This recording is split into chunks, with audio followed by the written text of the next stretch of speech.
We all doing well? So today we're actually going to do a little bit of Masuda method hatching. And honestly, I have no idea how long this might take, but I did try. I obviously wanted to prep a bunch of eggs prior to me actually going live. And yeah, here we are. Let's see how many boxes we have currently. But yeah, thanks for coming out to the stream today. I hope everyone's doing well. Alright, let's make sure we have none left in here. Okay.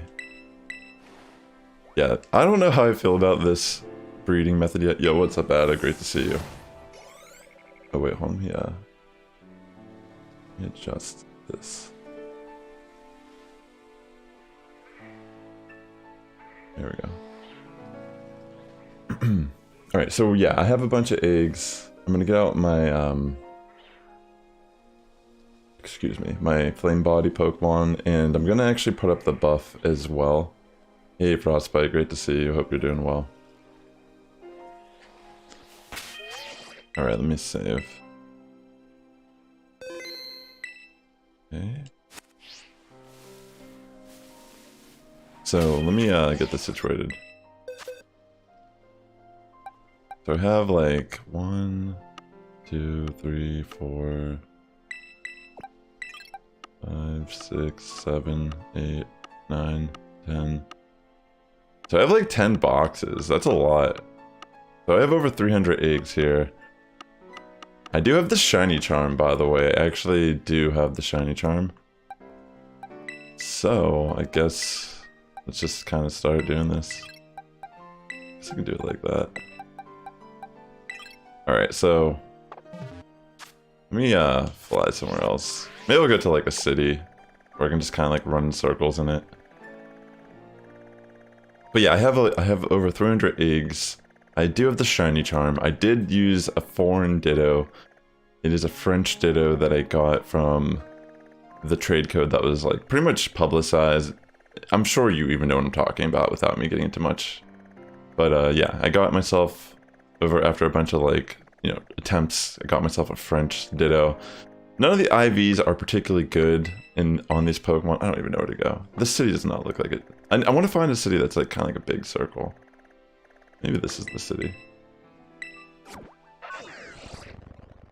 You're trying to get Glimmet in Area 0, didn't get squat from the outbreak. Yeah, I feel like the technique that Austin Johns put out about how instead of just like doing mass outbreaks, but just finding areas that, you know, maybe like there's only one dragon that spawns on a certain path. And it's typically maybe not like a common spawn, but if you, essentially if you like, hold on, let me put on the egg power. The egg power does actually increase your hatching as well, so let me do that. Let me make that peanut butter banana sandwich. But yeah, apparently like, it's a little bit, like, I don't know, I feel like it pretty much based on the video, it populates that entire path with that specific Pokemon that spawns there typically. And yeah, I don't know, I actually want to try that myself, because I found that massive, I haven't had much luck with mass outbreaks. Yo, Aztec Sand, thank you so much for that raid. How's it going today? How was your stream?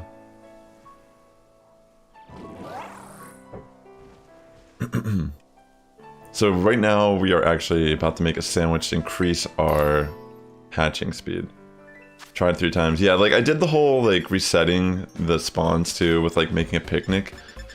You know what's funny? The Namoi bat that I actually got shiny yesterday, I was heading to a mass outbreak and I was like, because I just got my shiny charm 2 days ago and I haven't really done any hunts yet. And I was thinking, you know, I'll pretty much try and see if I can like do the picnic thing where I can keep resetting the area.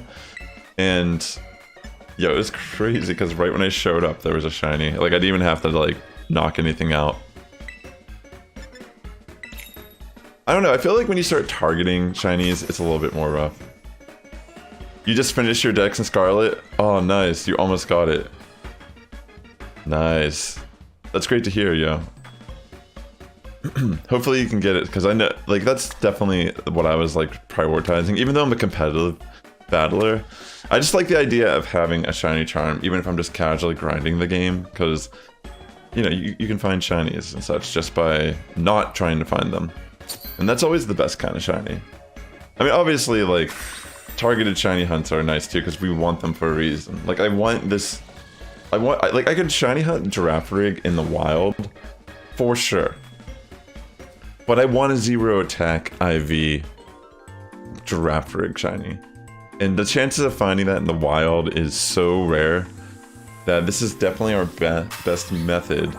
And the main reason why is because I want to use it competitively. And like, if you don't know, you really don't need 0 attack on a special attacker. It's like for the bonus. There are certain moves, like if you're confused and you hit yourself, that it's determined by your physical attack. So if you can reduce your physical, like it's like very minuscule that it actually matters. Like moves like foul play do damage to you based purely on your attack stat. So like things like this are the primary reason why we seek these type of IV spread, or yeah, IV spreads. But like they don't matter, to be honest, that much. Like, cause it's like it's like extremely situational that would ever matter. Like you can face an opponent where you having that attack, that 0 attack doesn't matter at all. Like they don't have a move that can take advantage of, you know, your special attackers hitting themselves from their physical side or whatever. But you get what I'm saying.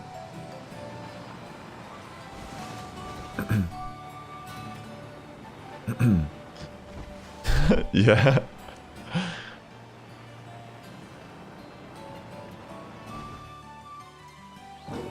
Yeah, exactly, Aztecs, and that's exactly the point. Okay, so here's our very first hatch of the stream. Exactly. Like, if you can prepare for your best odds possible, definitely do that. Like, I caught all the post-legendaries, I just rushed through it, and now I kind of regret it because I was looking at them after the fact. Which is probably my fault, because I was trying to stay a little bit spoiler-free. I was looking at this, I'm like, man, some of these I actually wish I tried to hunt for 0 attack IV. But with that being said, I might consider buying Scarlet just to have it. I don't know. And then maybe in that game I'll attempt that. Or, you know, if you're someone out there who plays the game, you're not a battler, you're not a VGC battler, and you did catch these legendaries, if you by chance caught a Chi Yu that has really bad attack IV, I will trade mine for yours if you're down, because you can just bottle cap them and mint them, but like you can't reduce IVs. That's the only bad thing about the games. Okay, there we go. But yeah, other than that, I'm not gonna worry about it too much. I don't even know what the rule set is of Series 1. There's a good chance they might even ban Paradox Pokemon in this very first tournament. We'll see. I actually would like that, because it gives us more content. You know, it allows some of the new Pokemon to get... Like, a lot of the new Pokemon are actually kind of good, but if we can remove Paradox Pokemon entirely, that means that we can actually have a very diverse metagame to start with, and then slowly slow drip in these new, you know, Pokemon, and then maybe by the time Home is integrated, we'll have, you know, Miraidon and Koraidon also as a restricted pick, since we'll have other legendaries as well that can compete for that slot. Because obviously, like, right now, it's a little more difficult because, you know, I think I might keep the chat above the encounter ball. I was, like, experimenting where I want this, but I kind of like this above it. Yeah, I'm gonna build a dash hound, like, I need to build 2 Pokemon still for the raids, but I do plan on, hosting some streams. Tomorrow's kind of an interesting day in general, because Go Battle League starts, and I haven't really cared much about the last season, but I always do enjoy trying to see how the meta changes are at the beginning of Go Battle League. They did change, I guess, it seemed, like, I see a lot of speculation in my factions group that, like, Bastiodon and Stunfisk are now more powerful than ever, but yeah, I don't know. Hold on, let me switch out these eggs, by the way. But yeah, I don't want to talk much about that right now. I am excited for Charizard, and yeah, I think the Fairy-type Pokemon are probably going to be some of our best options to kind of deal with this Charizard. Oops. Sorry, I don't know what I'm doing. The one thing I have a problem with in this game, whenever you like multi-select things, you can't. It like claims you like it shows that you can like go here, but you can't actually click on all boxes. Whenever you're excuse me, whenever you do like multi, like for some reason you just can't click here.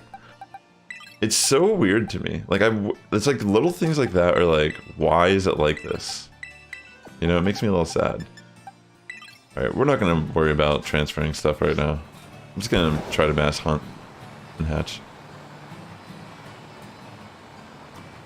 Yeah, the Charizard's level 7 raid, so need like level hunt. But the thing is, the big strategy that I've been seeing, is it Dash Bun or whatever the Fido's evolution is, essentially just like team up with 4 of your friends and all run that thing. And just straight up try to like support each other. Have 2 people. I think there's like, is it Howl or something? I think there's a way to lower its defenses while you're like 2 people can be like lowering its stats while the other 2 are increasing their stats, and then you can just probably like 1-shot it or 2-shot it with Play Rough.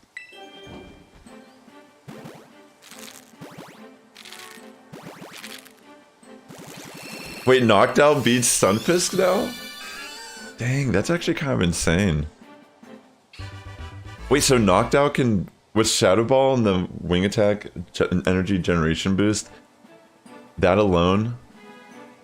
That's, I mean, Knockdown is really bulky, to be fair. It's not like the fast attacks are doing damage, and the Rock Slides are not stab on it, so it's kind of tanking them still. That's very interesting. I didn't even look into it, but yeah, I bet you the technicals like loving that. That's great.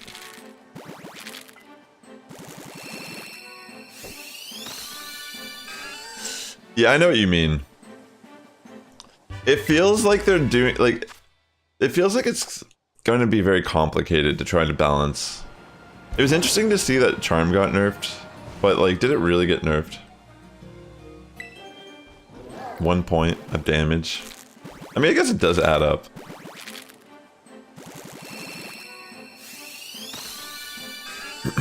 Yeah, I think the Belly Drum Azu makes sense too, but the thing is, there's a really good chance these Charizard are going to have Solar Beam. That's the main thing I feel about it.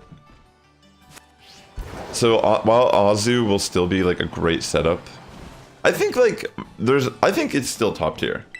Like it's like I said, Fairy type are probably the best, and Azu was definitely like in my mind, but I feel like the dog might be better just because it can't be hit by fire moves at all.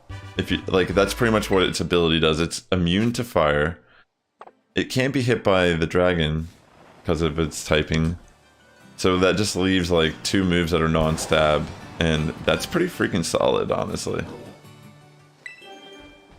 So that's why my argument of this Pokemon is probably better, because I think, let me look at it, because I've seen people posting videos on it, but I'm like, the videos they've been posting are like, it's like they don't know how Pokemon moves work or something. I don't know, it's like weird. Let me look it up. Fido. I don't even know what its evolution is called. It's like Dash Hound or something. Let me try to find it. Dash Bun, that's what it's called. So let me look up Dash Bun's move. Let me just state this real quick, because I'm telling you, this thing, when I looked at it, yeah, it makes sense. So its regular ability is well-baked body, so it receives no damage when hit by fire moves, but it does boost its defense by 2 stages, which obviously is insane. Oh, someone was trying to say that Charizard would have Will-O-Wisp. I'm like, I don't think Charizard learns Will-O-Wisp. Like, I don't remember Charizard ever knowing, but maybe I'm crazy and it just never gets used, because I don't think I've ever seen Will-O-Wisp on Charizard, ever. Okay, this is what it is. So, there's one ability that it learns called Howl. The user howls loudly to rouse itself and its allies. This boosts their attack stats. So essentially it's like a group +1 attack. It's like, it gives it +1 attack to everyone. So 2 people on your team would just be dedicated to going for Howl. And the other 2 people would... Where's it at? Also, you can, you get Charm, yo. Wait, but Charm, when Charizard's probably gonna be special attacker. I'm trying to think what was the other move I was looking at. Oh, Work Up. So it gets Work Up, but I think, was there a better one? I thought it got a better setup move than that. I'm just trying to look on Cerebi real quick. You can, I mean, you can run Helping Hand also. So look at, like, so think of it this way, like, two people go for howls, the other two go for workups. You run Play Rough. Everyone runs Play Rough, but then the people who are also going for howl to set up your squad, you Helping Hand. Like, everyone's designated a certain person and role on the team. And then, yeah, but it's like, the Zard still learns that Hurricane, but Hurricane doesn't have good accuracy. And I mean, like, the thing is, like, I think like the idea here is like, you just want to set up, like, obviously Azu could work in this scenario too, actually. 2 Azu and 2 of the dog. Like, think of it this way, actually. You have your Azu go straight belly drum to start off.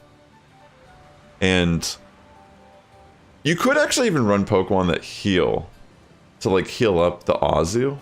And then just Helping Hand Azumarill. And go for a +6 Play Rough, huge power, like, right off the bat. Something like that would be really good, I think. I think there's, like, nuance here. I don't think it's, like, a bring 4 of this Pokemon scenario. I do think, like, the idea of actually bringing in Azu and bringing in support Pokemon that can Helping Hand and heal it up and help it get that off as fast as possible does sound pretty good. But, like, I like the idea of the dog still, just because it gets Howl. But, like, that might be too slow also.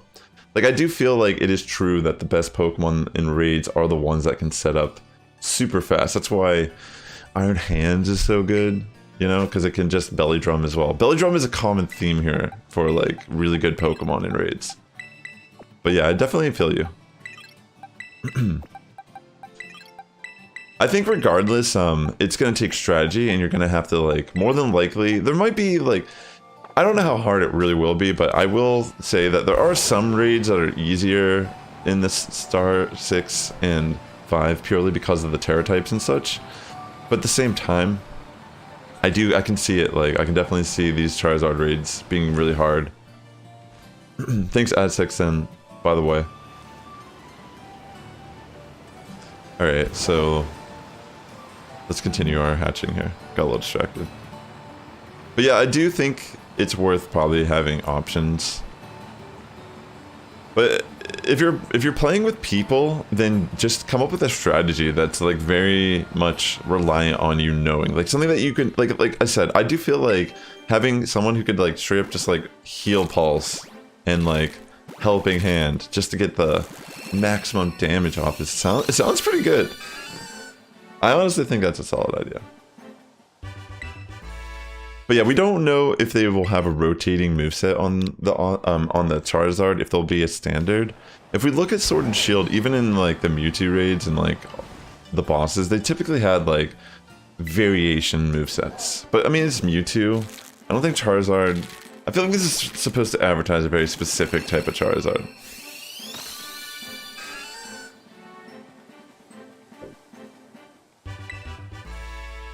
And I guess the real question would be, like, how viable will Dragon-type Charizard be in VGC?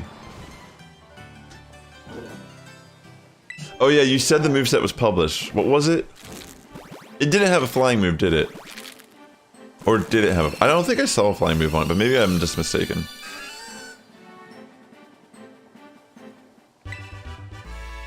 And to be fair, I mean, like, any fairy-type Pokemon's still gonna get hit hard by a Hurricane. Like, Azu doesn't particularly have, like, crazy stats either, it's just that it has huge power as an ability. Taking its, like, I think it's like 214 attack normally, or something like that, and just double, or it's like 216, I don't remember what it is, but essentially it just doubles that attack stat, putting it into, like, the 400s, which obviously is good. But that's the only reason why. Alright, oh, We're gonna get our 15th one here in a second. I got a little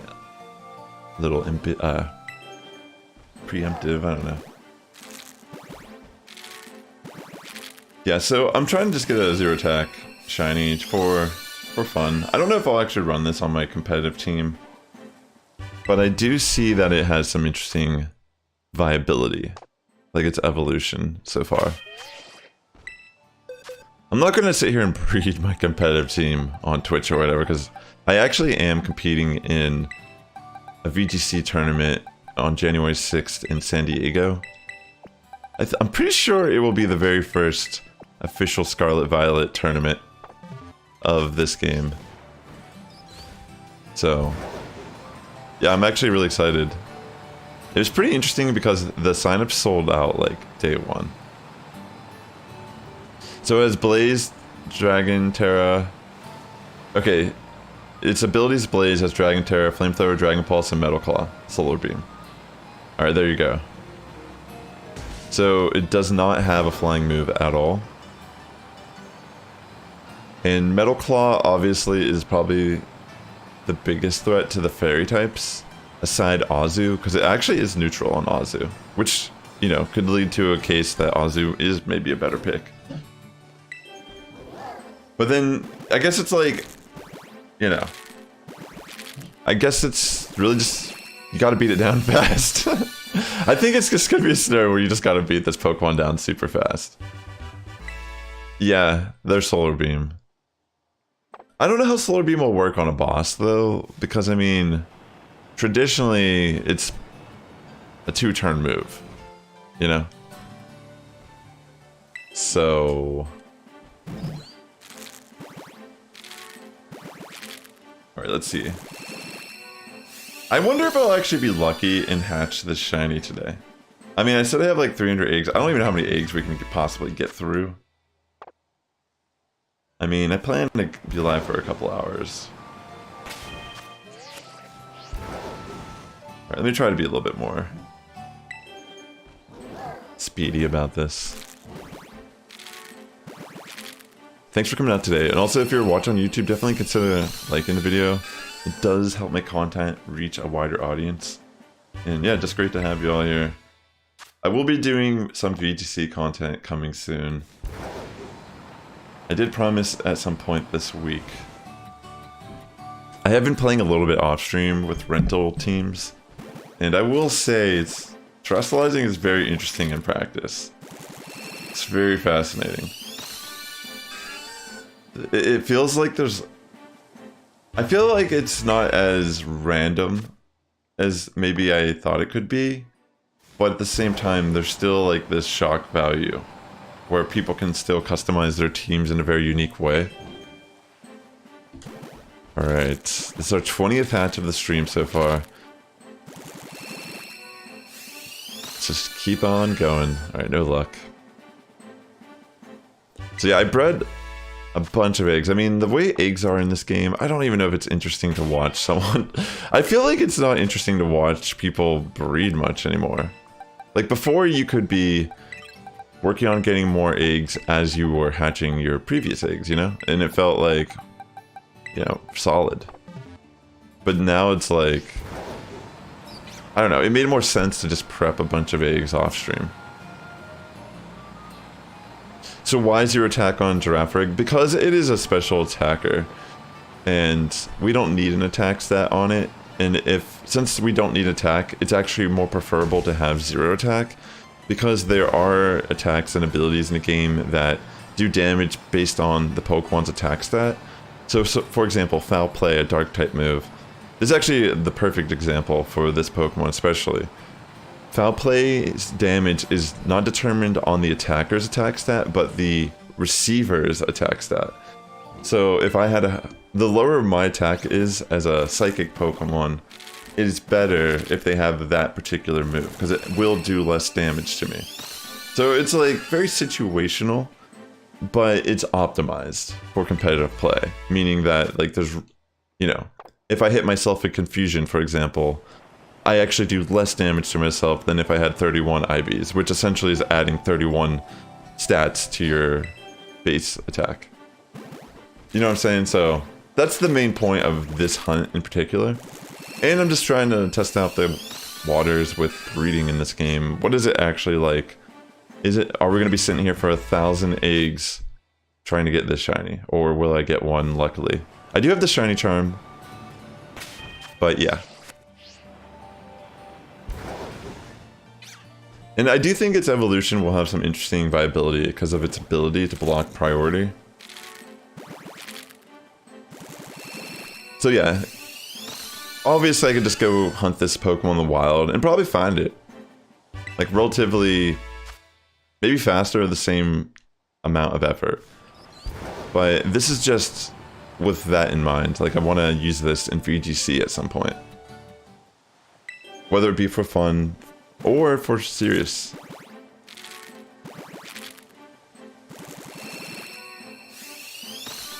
To be fair, I was trying to say this earlier, like, to be honest, there's probably... majority of the time, this type of nuance won't actually matter or influence the battle. But it's just for the scenarios where it will actually make a difference. You know, I don't want to lose a match purely based on that. That would not feel good. But I feel like that wouldn't really be the reason you lost the match, if that makes sense. Like the way battles flow and such, it's just such an almost like non-existent threat to your reasoning for building a Pokemon the way. But again, being a psychic type Pokemon, foul play is definitely a move that just comes straight to mind. That's like, yeah, I definitely want to avoid being hit by that with max damage. Okay, so we got a 25 here. Let's get some more Girafarig in our party. So yeah, we might be able to get through most of these eggs. I'm hoping that within... I mean, it's 1 in 512 odds, I'm pretty sure. I'm hoping within these 300, a little bit above 300 eggs, I can manage to get myself a shiny. I'm using the power bracelet to guarantee that each of my offspring here of the Girafarig are in fact having 0 attack IV, which unfortunately makes it so all the natures are going to be random and such, but that doesn't matter. I don't really care what the nature is. I don't care what the other IVs end up being, because I can in fact bottle cap and mint them. But I cannot reduce IVs, so as long as we have that 0 attack IV, that's all that matters. I'm hoping that it will end up being a normal Terra if we do end up getting the shiny or whatever, but yeah, at the end of the day, can only really just try our best. Yeah, it's super cheap in this game, 100%. Like, you could straight up just go buy it, which is great. Love that. Before, a lot of that stuff was trapped behind battle points, which particularly wasn't actually an issue for me. I still have, like, an excess amount of battle points in Sword and Shield. But if you're not someone who plays Battle Tower or Ranked, you obviously would not really have a lot of battle points. Or even like the Battle Tower, you get battle BP from doing that as well.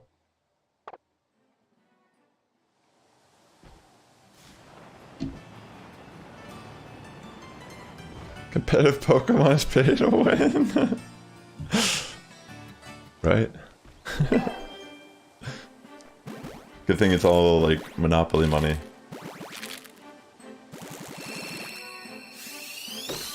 Thanks again for coming out, though. So we will, as you can see here, if you didn't know what the shiny looks like, really the main difference is like, it's just like the blue nose is like the main appeal to it. A little bit of blue tint in it, and yep, that's what we're trying to get. You know, I could have, you know, hours ago just settled on a 0 attack IV Girafarig and been solid. But no. We must go that extra mile, literally, because we are just running in circles. And find out if we can earn ourselves the luck of the Masuda method. I love this technique. The Masuda method's just great. And I would love to hatch my first shiny in this game. By the way, I actually did catch a shiny Noibat off stream. So I have 3 shinies now in this game. Maybe not as much as some other people. I didn't get any shinies through my entire playthrough. But to be fair, I could have just not seen some. And let me just say, why would Gamefreak implement new shiny Pokemon that don't look any different than the previous form in a game where you can't even distinguish on the map if they're... You know what I mean? Like the Mouse House Pokemon? I was looking at the shiny of that, I'm like, that doesn't even look different at all. Like, this looks absolutely not different. But, yeah. It's upsetting, you know, because, like, will I ever find one? Like, it's kind of cool that they're super rare, but then it's, like... It just makes it, like, painful. Like, it's almost like torture in a way. Like, it's a little weird. It has, like, different color eyes, right? Like, that's the thing about playing this game is, like, I feel like you spend hours and hours now just with that even on top of it. Just, like, running around, staring at things, and, like... I don't know. I just wish they at least had a visual cue. It would just be nice, you know, because... Like, I was, like... I've done shiny hunts where I'm, like... Just staring at, like, the different sunlight just changes the way they look, so I think, oh, maybe that's the shiny and it's not.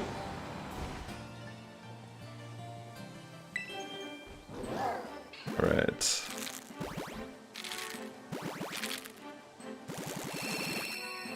Let's go.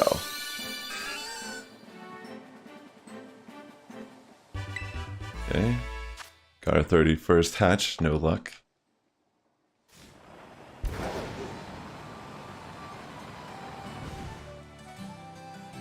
Yeah. I don't know, it just feels like a weird decision whenever you're thinking about it, you know, because it's like, why not just... If you're gonna make the game this way, that's fine. But why would you introduce new Pokemon that literally make it so difficult to even tell what they are? It just feels like...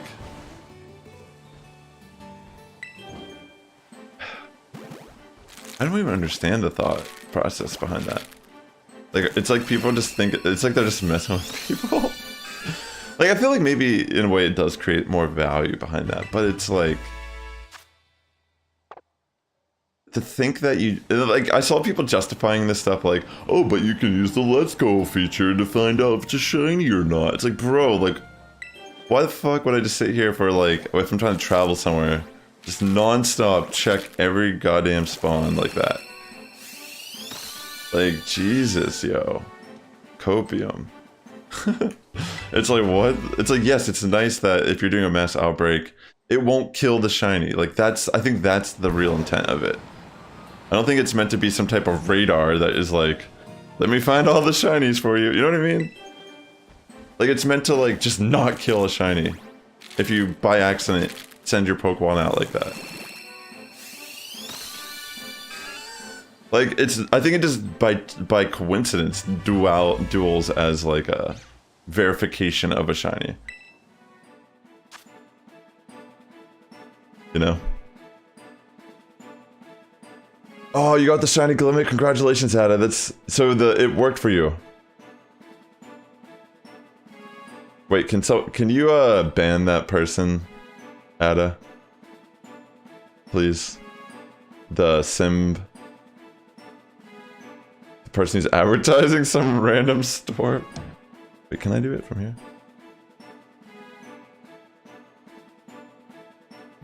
I don't think I can do it from where I'm at. I'm sorry. I need your your modding. Cause, yes. Hey, Rod. Hi, Rod. Great to see you, bro. It's so good to see you. Alright, let's go. Thank you. I appreciate you. Congratulations on your shiny, by the way. That's super awesome. I actually think that Pokemon... What's its evolution called again? I think that Pokemon's gonna be pretty good. I saw it was on a winning tournament in Japan. An Assault Vest version of that, the Poison Rock type, with a Terra Grass. I was like, dang, this is actually kind of cool. Alright, good luck. So you were just doing like the method that Austin John plays. What was it called? The isolated what was it called?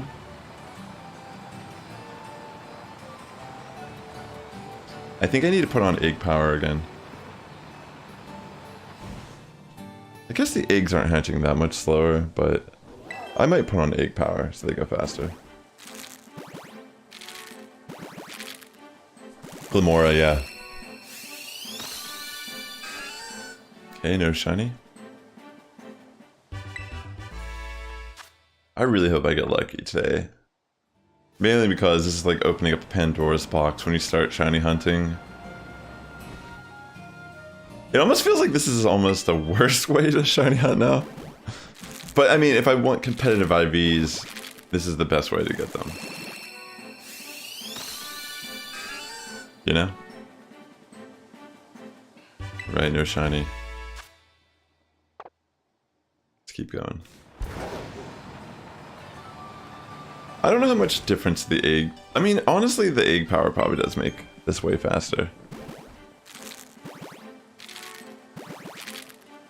It works well because in those areas you just get so many, like, unique spawns. Like, Area 0 is great for shiny hunting. And that's why I think it's, like, even without shiny charm, like you said, you just got it without the shiny charm. That might be better than just, like... That might be the fastest method of shiny hunting in this game. Because this is slower, purely because, like, it's 1 5 12 still. Which is, like, the same odds for, like, a lot of the boosts and stuff with shiny charm. But then it's, like... I have to actually make a bunch of eggs and hatch them one by one. Which is, like, hours of... You know, you know what I mean? I probably could have just found a shiny Girafarig with the amount of hours I put into just getting these eggs. Which, again, I didn't have to do anything. I just had to leave my game on and occasionally press the A button. But, like, I don't... this is such a strange way to do breeding. I guess in a way, if you're, like, looking at it as like, oh, I can get a bunch of eggs AFK, that could... It does seem like it's fast, but... How do you feel about this? Have you tried breeding in this game yet? Do you have any opinions on it? Like, I do like that I'm just kind of like hatching a bunch of eggs right now, not like having to worry about getting eggs, but... If I don't get a shiny by the end of this, well, I feel like I could have been getting more eggs this entire time as well. You know what I mean? It almost feels like they made the system worse.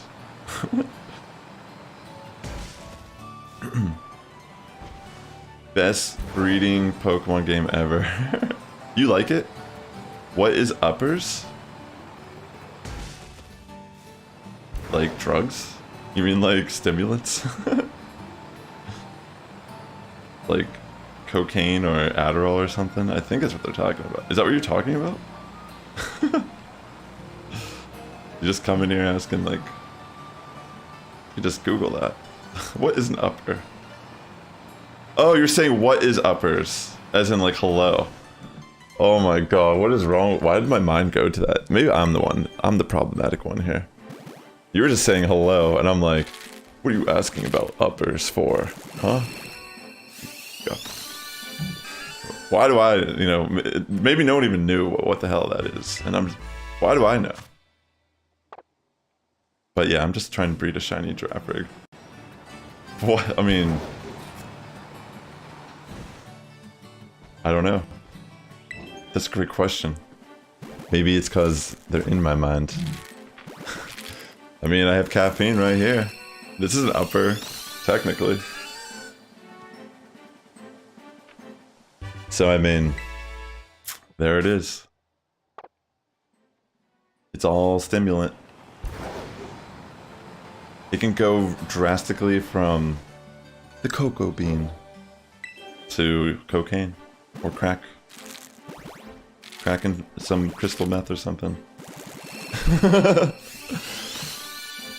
Anyways, it can go from the cocoa bean all the way to the shiny charm.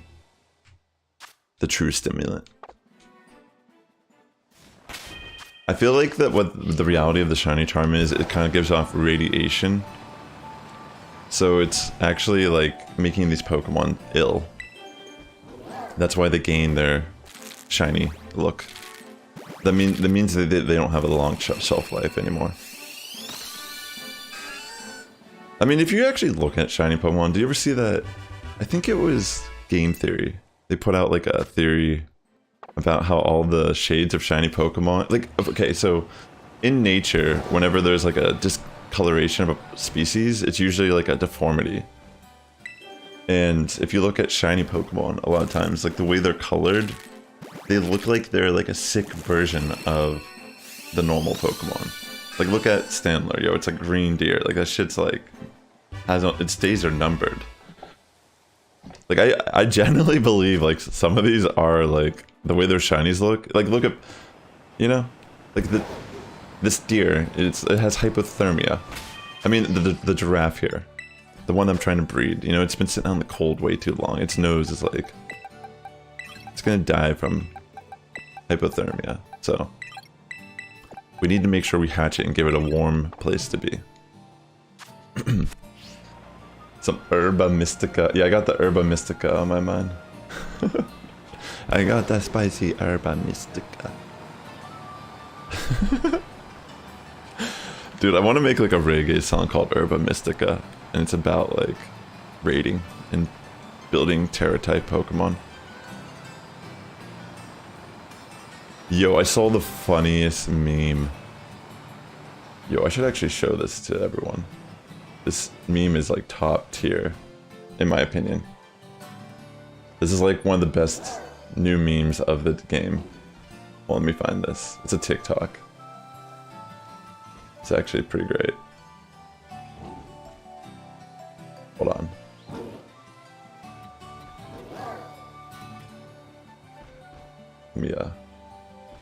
We need to watch this together real quick. This is just so funny. In my opinion, I think you'll also enjoy it. If you don't, then I don't know what to say. I'm showing it regardless. Alright. Real quick. Let me just pause the... This shit's so funny. Story on Vulpix.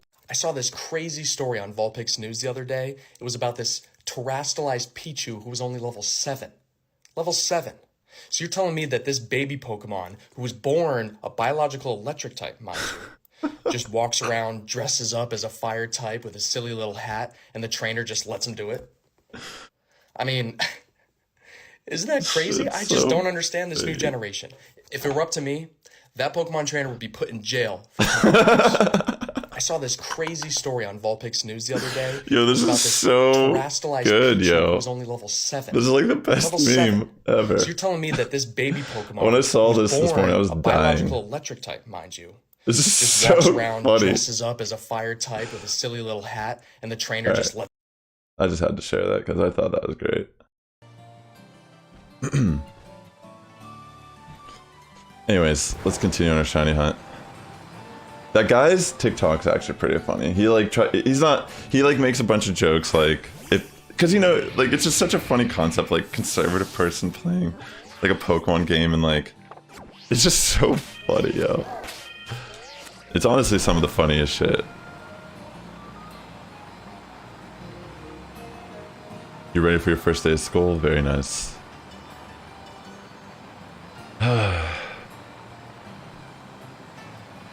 That shit was like, I don't know, that shit came out of left field when I saw it. I was like, no way.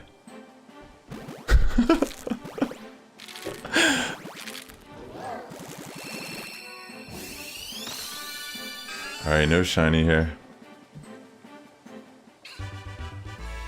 There was another one I saw that was just so funny, but I'll just give you like the synopsis kinda. It was like, you know, talking about like, when people ask you if, like, what your thoughts are on the new Pokemon game, if you ask a Pokefan what their thoughts are, and it's like the non-stop mentioning of the glitches, the errors, the visual flaws, blah blah blah, the crashing, and then the guy is like, oh, so you wouldn't recommend the game? And then it cuts back to the guy who's like, wait, when the fuck he's like, what the fuck are you talking about? Why would I ever say that? This game is amazing, I love this game. It was just like the funniest shit. I'm like, yep, that's pretty much this game in a nutshell. It's like there's so many problems with it, but it's like it's still such like people are still loving this game. It's so funny. And I'm in that camp. I'm in that camp of people that I criticize this game while playing it like way too many hours every day.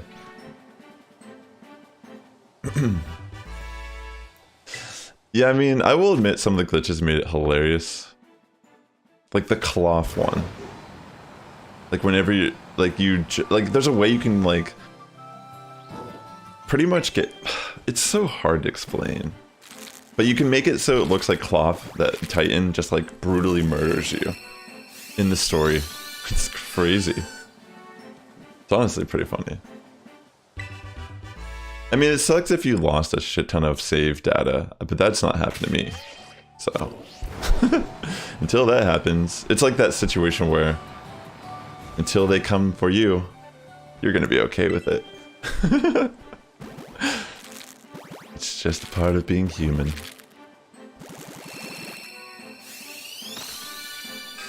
Alright, no shiny here. So we've hatched 50 so far. I need to get more coffee, to be honest.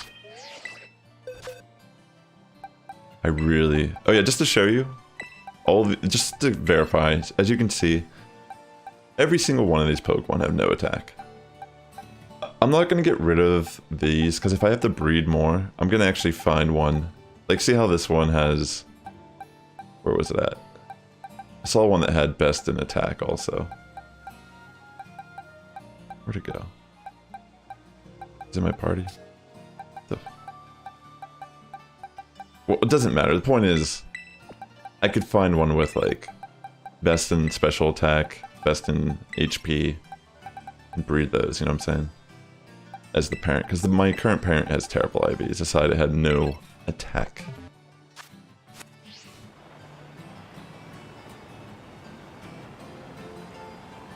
Yeah, I feel you. I feel you, Ada. Yeah, exactly. I've been saying this too, is that there's actually a way to bring back your save file data. Good thing that you posted that, Nate. I appreciate you, bro, because... Yeah, not a lot of people know about the debug feature. I didn't even know about it until I read articles about the game crashing for people. So I'm going to grab more coffee. Then after I hatch this batch, I'm actually going to walk outside and I'm going to put the egg power on so I can actually hatch these eggs a little bit faster. Because I think it's solid, honestly, to get like a half hour of faster hatching. Oh yeah, it was Ada. It was a Galarian Meowth. I appreciate that. I only had one crash, but it was like insignificant. Like it wasn't like I lost anything. It was like, I forget what happened. It was like very close to my most recent hard save though. Definitely, if you're watching on Twitch also, definitely consider checking out my YouTube channel, Daily Sassifrass. I am trying to post content and stream more there. I might eventually make more of a transition over to YouTube fully. I've been experimenting with it. I did my full playthrough on my Daily Sassifrass YouTube channel. But yeah, I appreciate people hanging out in general. It's been great playing this game aside, you know, the criticisms. But again, I'm a battler. And aside of the RNG seeding for the battle feature right now, the battle factory, whatever it's called, you know, I feel like the game's gonna be pretty interesting to play competitively. If you don't know, currently in the battle spot or whatever, it does the completely same RNG seed every single battle, so people can exploit to use sheer cold and guarantee that it will always hit and knock out a Pokemon. It's pretty crazy, to be honest. I'm hoping that that gets patched out whenever they actually add ranked mode. Otherwise, it's like pretty much unplayable from a competitive perspective. But yeah, I hope that's something that gets addressed. Because if you don't know, games cannot truly be random. And in Pokemon, it's the same case. Like nothing's actually random. It's all just like a randomized RNG seed. So the thing about it is, like whenever you miss a move or whatever, it's supposed to be a part of a randomly generated RNG seed of like a bunch of different possibilities. But currently in the battle spot tower, whatever, whenever you battle people online through it does the exact same. Like, say it rolls a number each turn, and say it rolls 75, and it always rolls 75 on turn 2. Pretty much like you can. It's like saying you're getting a stacked deck of cards, and you play that stack of cards with the same order of cards every single game you play. You can eventually start to exploit that thing to your advantage, right? Because you know when things are coming and what's going to happen. So yeah, that's the main issue with the current state of the game. It's kind of interesting. So many weird glitches in this game. And it's kind of sad. It does make me a little sad to think about, but we'll see what happens. Alright, real quick, I'm gonna actually go grab more coffee, and I'm gonna head outside the town so I can set up a picnic and add some egg power here. Yeah, there's one seed right now, so that's the issue. It's because normally it would have maybe like, I don't know if it's like hundreds, but there's enough that it feels, from our human perspective, that it's completely random. But it's actually not random. Okay, sure.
Alright, so we've hatched 55. Cherry's charm is super effective. So the memory, is that what your boyfriend was saying at a chair stream? There's also memory leak in Pokemon spawning and despawning function, so I gotta reboot every 4 hours or so. Yeah, I did notice that.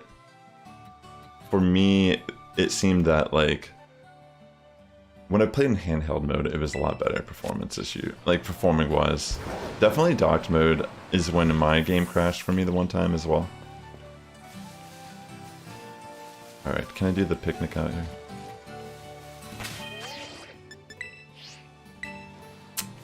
This looks like the perfect place to host a picnic. Really? This looks like the picture perfect place to have a picnic, but alright, game. I'll trust your judgment. It's like, I don't know, man. Really? This close to civilization? Alright, so thanks again for coming out to the stream today. Hope you're all doing well. Let me make a sandwich here. So Nate was trying to tell me earlier that if you make the egg sandwich, it actually does stack with Flame Body to increase the hatching as well. So yeah, we're gonna try it out and see if we can just like zoom through all these egg hatches. I found a way to get a different hatching screen than the one that's available in the game. If you're ever hatching eggs, here, I'm gonna make my sandwich like this. You don't need the top of the bread.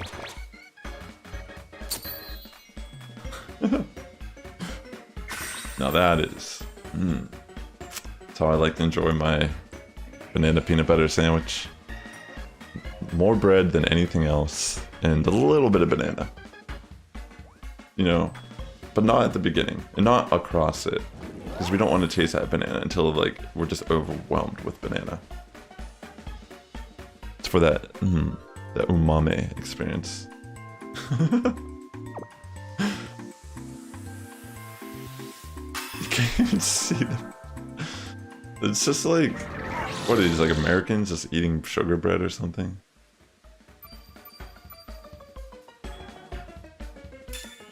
Alright. It looks like a freaking boat, yo. I wonder if I can make like installation art. Like Legos or something out of food. Alright, let's go. I'm gonna try to show you this.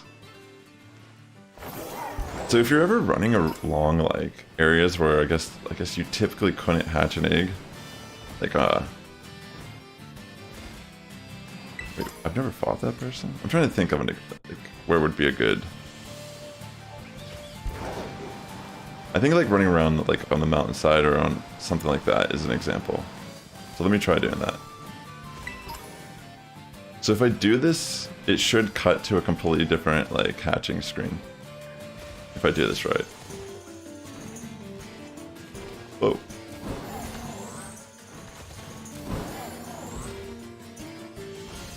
Let's see. Oh yeah, see, look. I was just like randomly hatching eggs. Just like stuff that I wasn't breeding for. I was like, oh wow. There is another screen.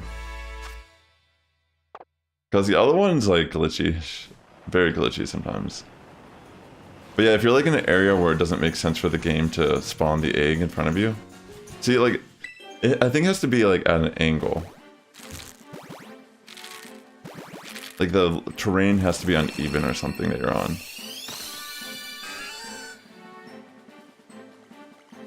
If you're not a shiny, we push you right off the edge of the cliff here. This is kind of like a visual of like actual shiny hunting. How cruel it really is. Bringing all these Girafarig into the world. No knowledge of their real parents. So then we like overpopulate this area. It's like they become an invasive species. It's tragic. Sounds good, Ada. Yeah, and also these are going to be ranging between Psychic and normal Terra type. That's just how it is when you breed like this. I think if you use Everstone, it probably more likely passes the Terra type. I don't know if that's confirmed, but I think I did notice. I don't know, maybe it's random every single time, but I feel like it might pass. Alright, we have an egg.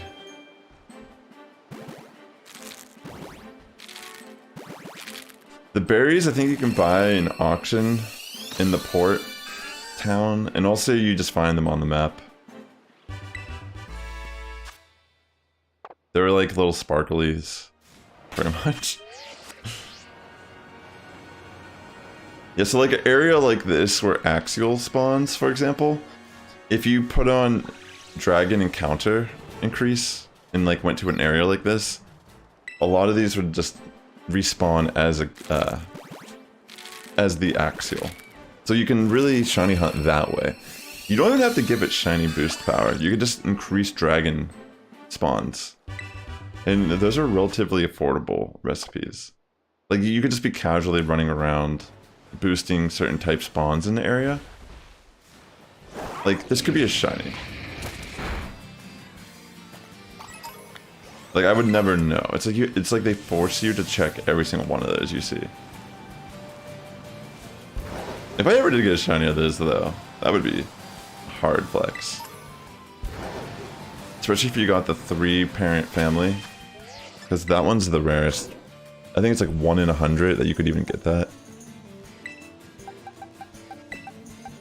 Why can't I switch like that?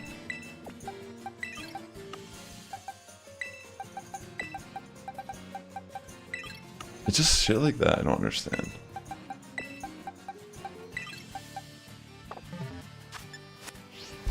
Alright. Let's just run around the map. I can maybe find a shiny just chilling.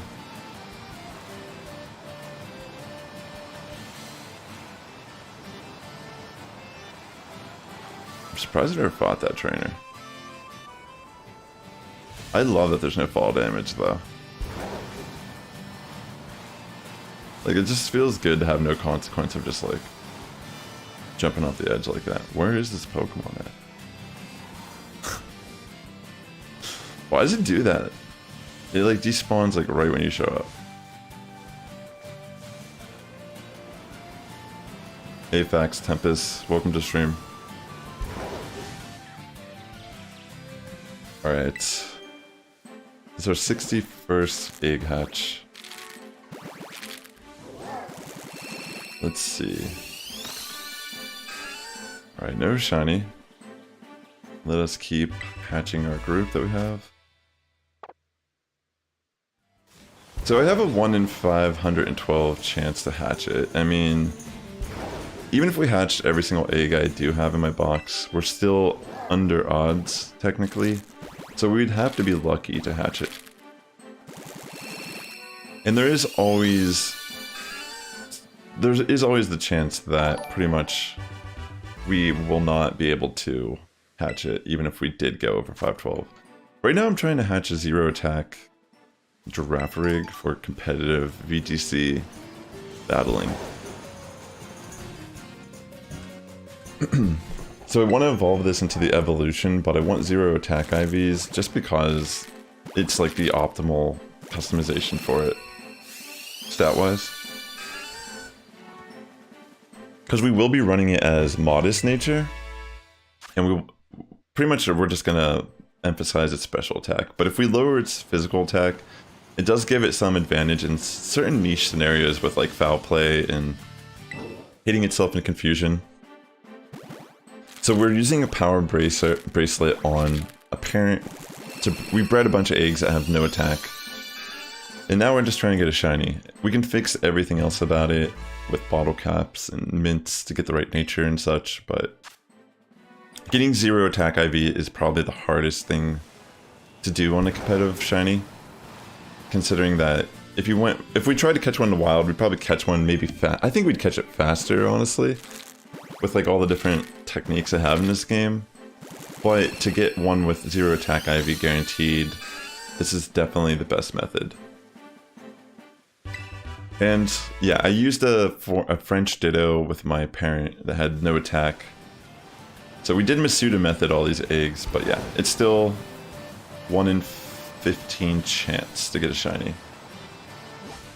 Alright, did I hatch all 5 of those? Let me check. Or do I have 1 more?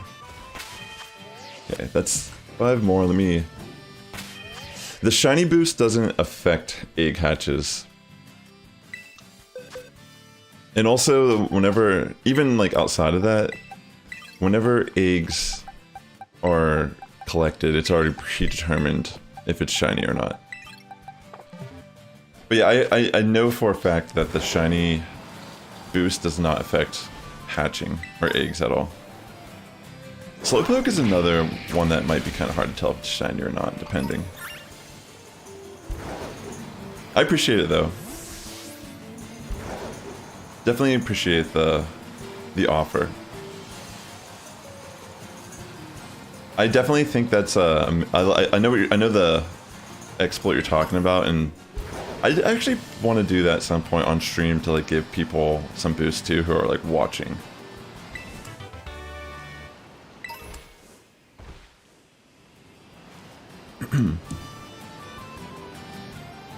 Interesting when people talk about Pokemon is legitimate or legal and say illegal Pokemon means by their word a Pokemon that's hacked by English dictionary says that legitimate and legal mean the exact same thing.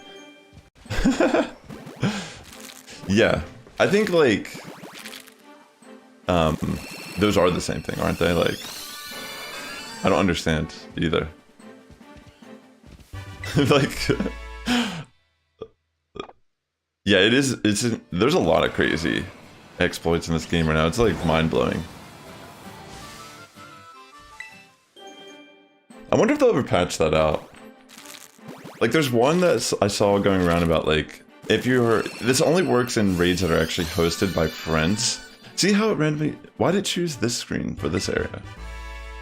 Interesting. But yeah, it randomly depending on if I think it's like if you're not on a flat surface, you get that screen instead. They definitely need to patch the game in general. I think that's the plan. I mean, I feel like they have to do it before the holiday season.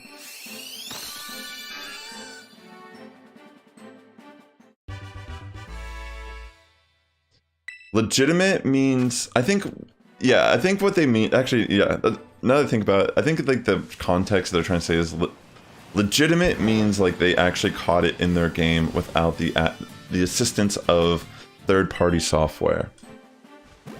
Legal means that it passed all the checks to be used competitively online. So there can be illegitimate Pokemon that are legal. I mean, obviously, like, people compete in big tournaments with hacked Pokemon. But, like, I am a firm believer that, like, none of that, like, even though I personally don't want gen Pokemon or whatever, like, I don't even think that makes you win a battle. You know what I'm trying to say? Like, if someone gens their entire team and they battle someone, them genning their team isn't going to be the reason why they win that battle. You know what I'm trying to say? Like, it's one thing if, like, they brought stats and moves that are impossible to have, but that can't even happen. There's no reality where that could actually even happen in-game. So, I mean, I guess, like, on hack switches you could, but in a ranked format, I don't think it's possible at all. So, like, it's just more of, like, picking and choosing, like, how you play the game. You know, it's like people, there's purists. I feel like this conversation usually is more from the perspective of purist who plays these games. Yeah, I don't know if they'll ever patch it, to be honest. Who knows? Late December 4 patch.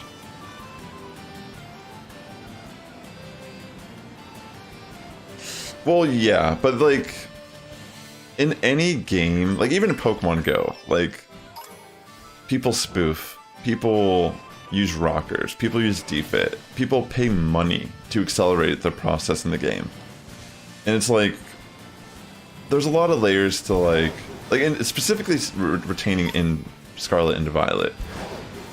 I actually don't care about that. Because, like, do we have a limited amount of time to build a team? And if it took, like, I have fun building teams, and, you know, I actually feel a connection to the Pokemon I'm, you know, building and training or whatever. And I feel like that's a big part of me playing Pokemon, is that I feel like these Pokemon are real, even though they're not. And that's why I don't feel, like, I've played games, I had a Game Shark as a kid. I know what it's like to just change your Pokemon to a perfect shiny or whatever, and it's like, you instantly lose, in my opinion, I feel like I just don't care about that Pokemon anymore. Like, it doesn't, I feel like it's almost like you're just like, whatever. It didn't mean anything. You know, there was no challenge, or, it's like anything. Like, a good story is good because there's, like, consequence and, like, some type of struggle. Like, anything that's really worth it is not just handed to you. So, I don't know, I just don't, like, care if someone gens it. Because, like, whatever, they save more time, but, like, it's not like I'm in a race to like, it's like, there's a point where them getting that head start never mattered.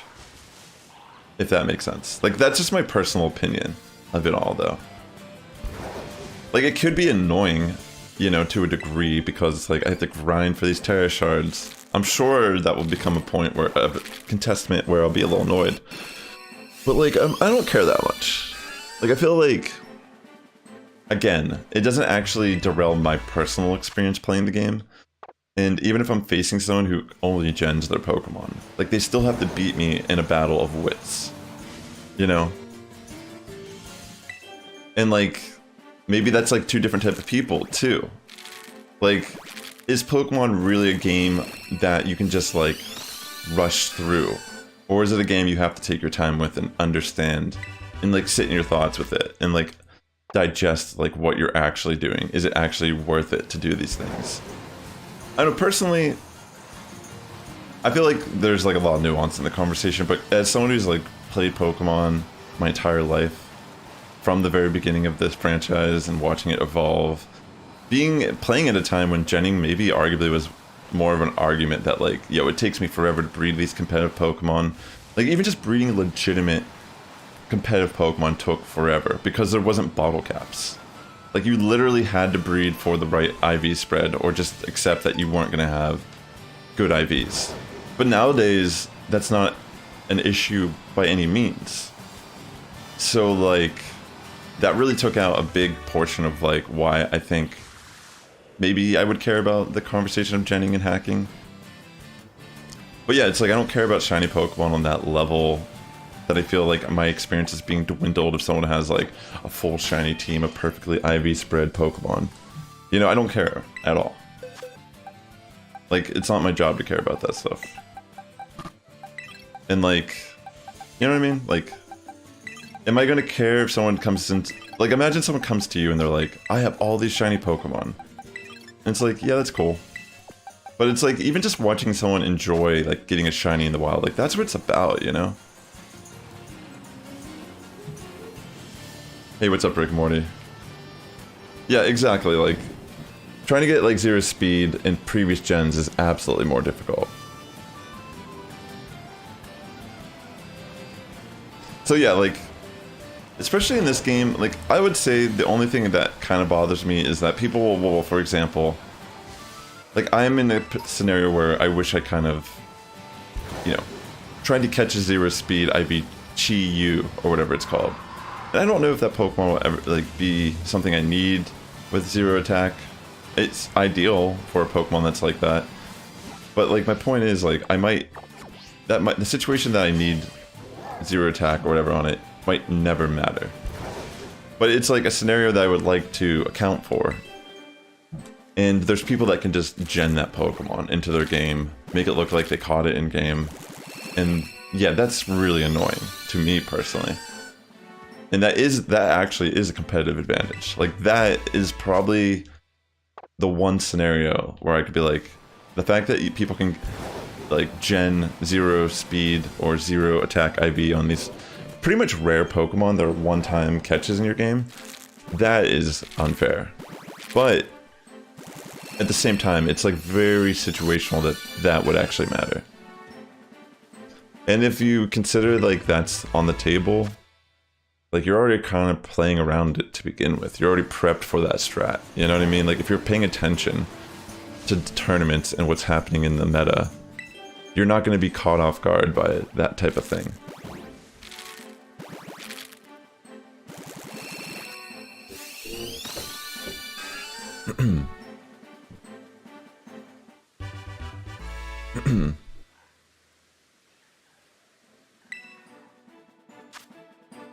Well, the thing is, it's like, the way you're kind of describing it is like, if you don't know, then how could you possibly know? But if you know, then you know. It's not legitimate. You know what I'm trying to say? It's like, you can mask it and hide it, and it's like questionable, but like, it's still illegitimate, because what they mean by illegitimate in this context is that it wasn't obtained through natural gameplay.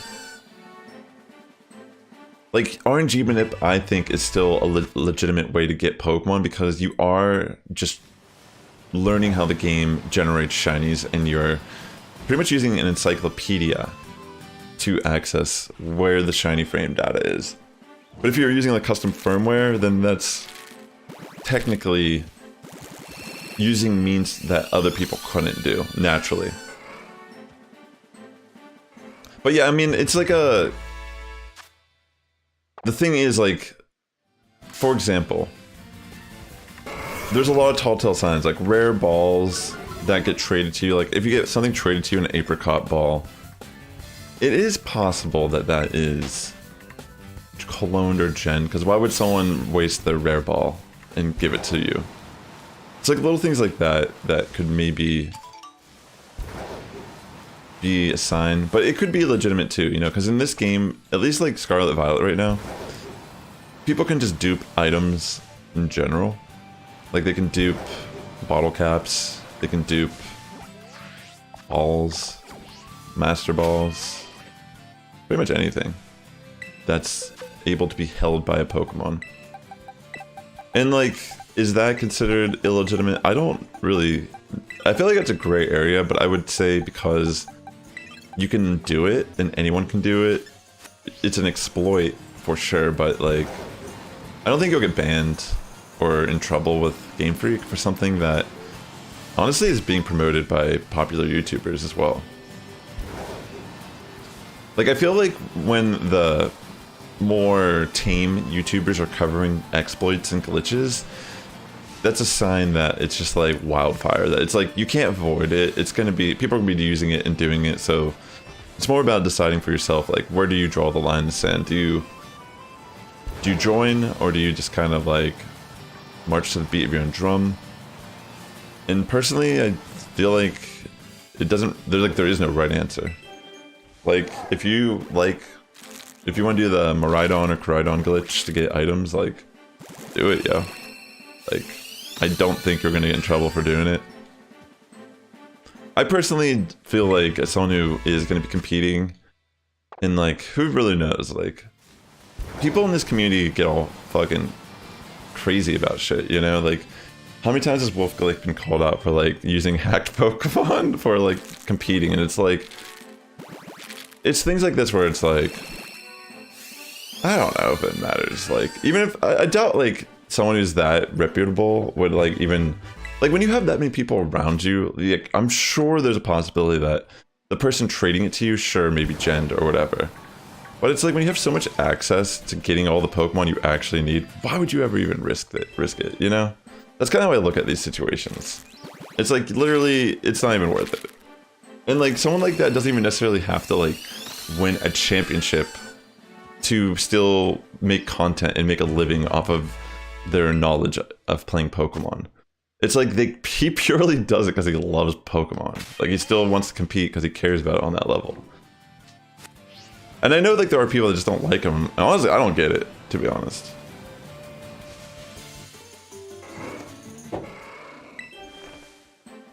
But yeah, like, he's not, like, I personally don't think that dude cheats. He did have like a Pokemon at one point that was like very much a exclusive, I think it was like Wish Chansey or something, I can't remember. It was like an event Pokemon. But those were just like weird times in Pokemon VGC in general. Where it was like, how are you gonna create these mystery gifts that are very exclusive, but like actually insanely good for competitive play? I think they learned their lesson like moving forward, but yeah. VGC and competitive Pokemon in itself has a very interesting history. But I think there's so much hype behind Scarlet Violet VGC right now, it's actually insane. Oh my god, we got it! Oh my god, we freaking got it! Oh my gosh, no way! Holy crap! Wow! Oh my goodness gracious. Oh my gosh. Yo, wow. That was only on 84? Yo! What should we name it? All I need to do is talk about VGC. I love VGC. I'm really excited, honestly, to do some battles on stream. Yo, what should I name this? Yo, my heart is pumping right now. I got this in like an hour and 20 minutes. What? I'm actually surprised I got it that fast. What would be a good name for a female shiny? Maybe some play on blue. Like, what would be a good name? Oh, wow. I'm gonna type in female giraffe. Is there like a notable female giraffe in history? Or maybe blue. Maybe some play on blue. Yeah, I know, right? I was kind of shocked myself. I could name it like... Wasn't that one X-Men named Mystique or something like that? Holy shit, dude, I got a shiny Diglett! Yo! Iron, I really appreciate the resub, bro, on Twitch. HFSD. Holy fucking shit, dude. Why would I name a female Mr. Ed, yo? I mean, I don't know. I don't know. I want to like actually foster home. What? These name suggestions are wild, yo. These are Mac. Oh, you mean Blue from? But this is a girl, yo. This is a girl. I could name it Blue. Like after I do like Foster's Home for Imaginary Friends. That was a good show, yo. That was a good reference. Let me look for like Blue. I think I would type in the Blue in this. Eevee? Eevee? Blue. I would just name it like Sniffles. Yo, Sniffles! That's such a good name. Because it has a blue nose. Yo. And its evolution looks like it's wearing a giant hoodie. I like Sniffles. Yo, we got it. Hold on, let me save real quick. Yo, that was insane. We have so many eggs left. I was thinking Joffrey, but again, I feel like it'd be better for like a male one. No, it's 0 attack. I'll show you. Wait, actually that was our 85th hatch, not 84. There it is. It literally has this, it's decent and everything. But yeah, we only needed 0 and no attack. Wait, what Terra type? It's normal Terra type 2, that's actually what I wanted for Hyper Voice. Yo, we actually got it. Look how many of these eggs I still have. I mean, I'm gonna hatch these. I mean, I could possibly hatch another one. And that would be a great trade, to be honest. Alright. Adding to my shinies. So these are all my shinies I have so far. This is my very first one I got. I got this one. I mean, it's a Gibble. I don't really care that much, but it's cool, you know, actually having one native to this game. I got myself Noibat and I named it Teacup. And then I have Sniffles now. Wow, that was relatively fast. I probably just got lucky. Internet went out the same second you posted your last message. Oh, bro, post it again. And like, again, I think it's worth stating that, like, everyone's entitled to their opinions in this conversation. I don't think that, like I said, I think what Reverse was trying to really get across in their argument is that in the eyes of Gamefreak, even if like you view a gen Pokemon as illegitimate, they don't view it as illegitimate because you can still play it on the ladder with success. So like, I think that's kind of like the argument they're trying to make, is that, yeah, I think that's what they're trying to say.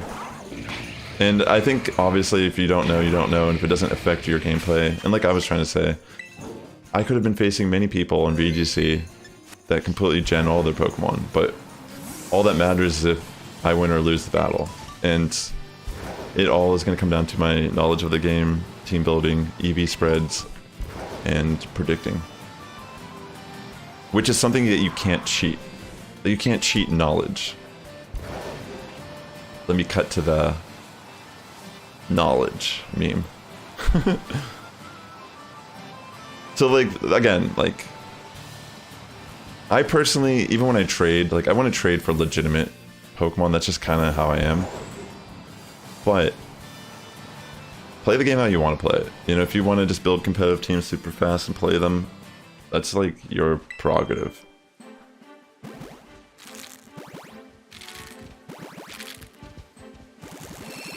Unless you're playing Battle Tower or Battle Spot right now with the RNG seed, you could totally cheat luck.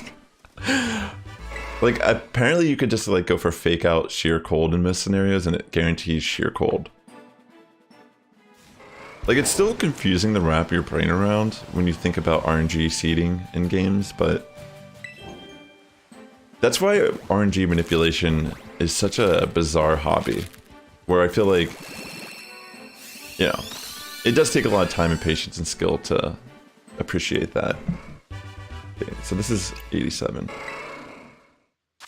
Yo, I can't believe we actually got our shiny so fast. I'm pumped. Thanks for coming out to stream today.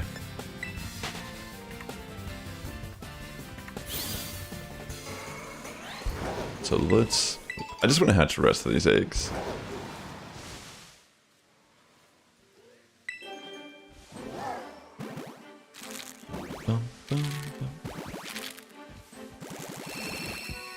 Very nice. I'm getting ganged up on by these Tauros, yo. They're like straight up trying to get me.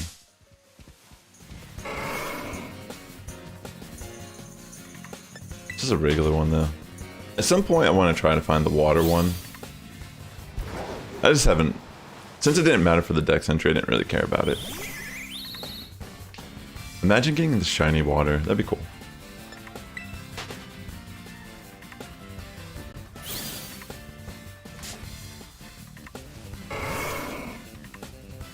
Yeah. I mean, they don't, like, exactly. Like, that's the whole... And, like, that's what I was trying to say, is that mostly this conversation, I feel like, usually comes from the place of people who are purists in the game and want everyone to play the game how they play the game. But unfortunately, that's just not a reality. And in any situation where there could be a faster way and people can exploit it, I mean, like, you see this with every aspect of life.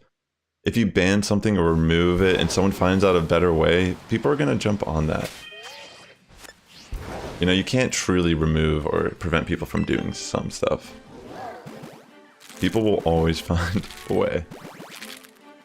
Especially nowadays for video games, people just break these games upon release and, you know, they figure out how they're programmed, how to kind of exploit them from surface level, and they share that information with everyone. So a lot of times we just have to think the data nerds, you know, the geeks who are out there like spending their time investing in this type of stuff.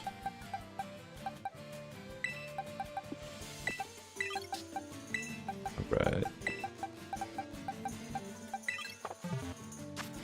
I find it very, very much fascinating in general. That's why, like, I feel like there's still hope for this game if they can patch it. I don't think everything needs to be fixed, personally. I just think, out of all the things I really am upset about is how the box loads. Like, when I open up my boxes and I scroll really fast, I mean, I guess the eggs, since they're already loaded in, but see how, like, when you scroll with Pokemon, they, like, load in? And there's, like, a weird visual glitch sometimes when you're moving things from different boxes where it shows Pokemon that aren't in that box very briefly. Like, I just hate this so much. Like, see how if you try to go really fast, you can't even tell how many are in a box.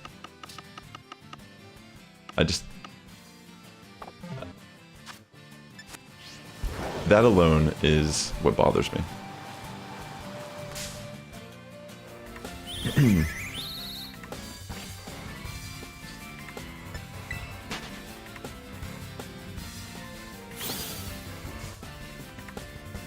Yeah, Chimchar, are you in my Discord at all, bro? Because I'll help you, but do you mind if we do that off stream?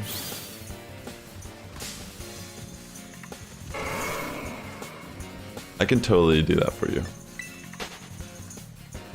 If you're in my Discord, you can just message me sometime, and I will help you out, bro. That goes for anyone. If you're ever, like, wanting the raid, or if you want, like, a shiny boost. I mean, obviously, I can't just be readily available all the time. But there are times where I'm, like, just chilling, and I'm, like, totally down to, like, give people the shiny boost for free, help you out on your journey, stuff like that. Okay. Is this correct? So we already hatched a shiny on my 85th hatch. Right now I'm just finishing the rest of the eggs. I have over 300 eggs, and I hatched one on egg 85. That's crazy. Okay, that was actually 91. Not bad. Or if there's anyone who's like chilling that needs to do the dex entry from Miraidon, Chimchar is looking for Koraidon. You both can do a touch trade and trade it back, or you could just trade it for each other. Can any of you confirm this? Because the Miraidon I caught in game was Modest Nature. Does everyone who catch... Oh yeah, let me get the egg power. Great point. Does everyone who is currently...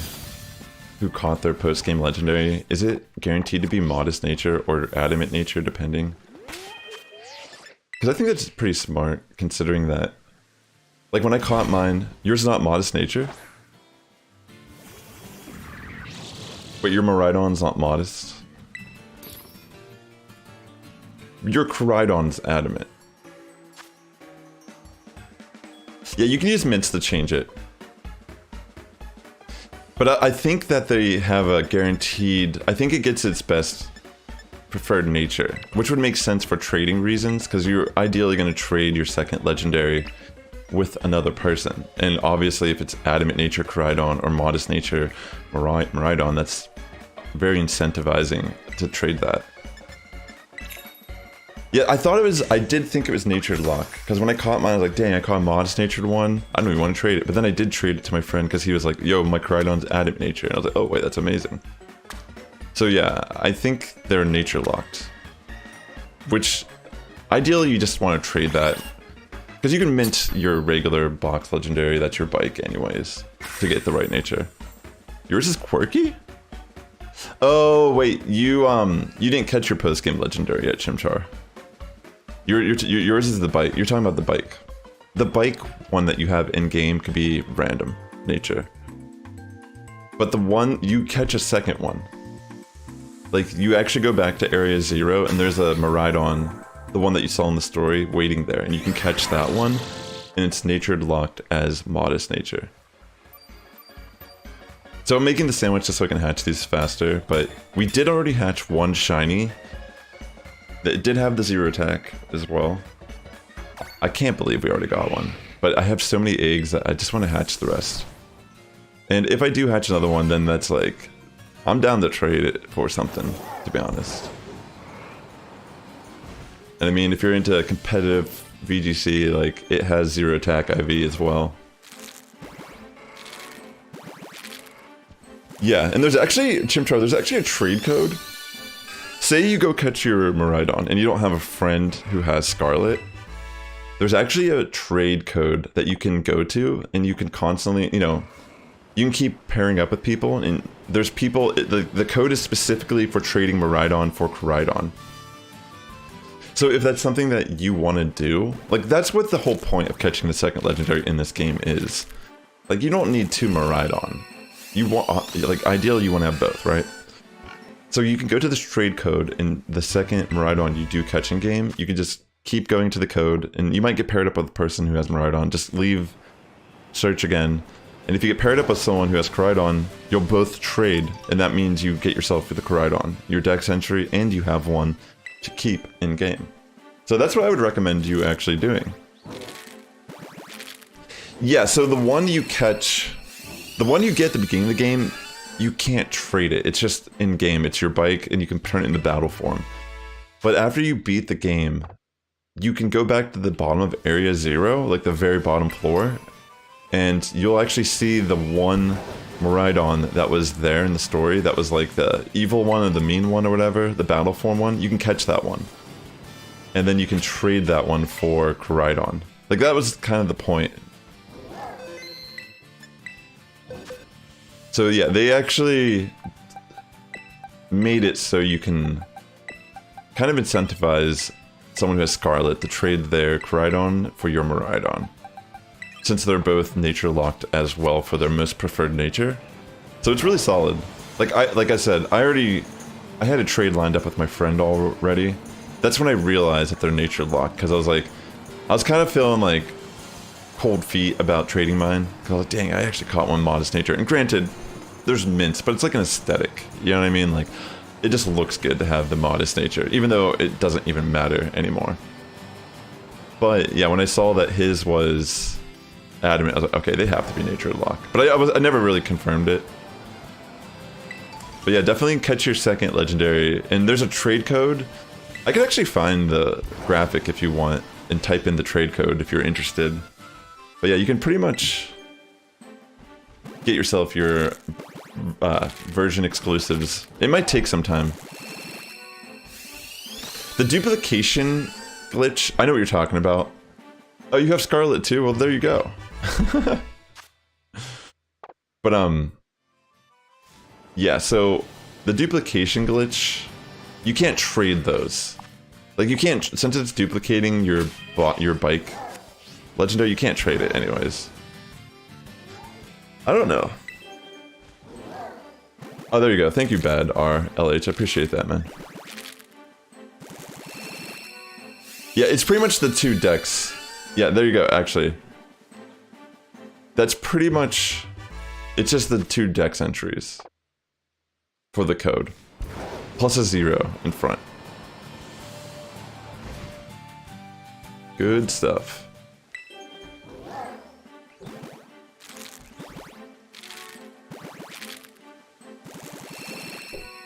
You're just waiting for home. I feel that.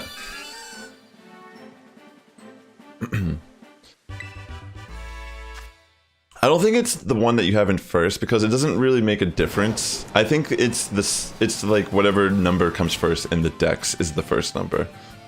Because it doesn't, like, it wouldn't really make a difference because you have to think of the perspective of the person searching for your Pokemon.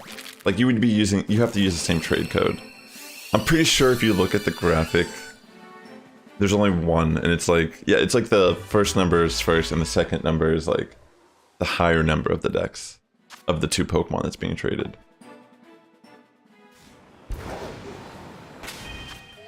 Right.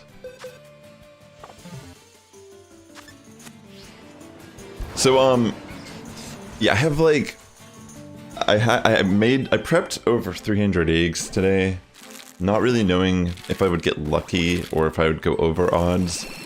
And granted, I don't even know if we can hatch. Maybe we could hatch all of these.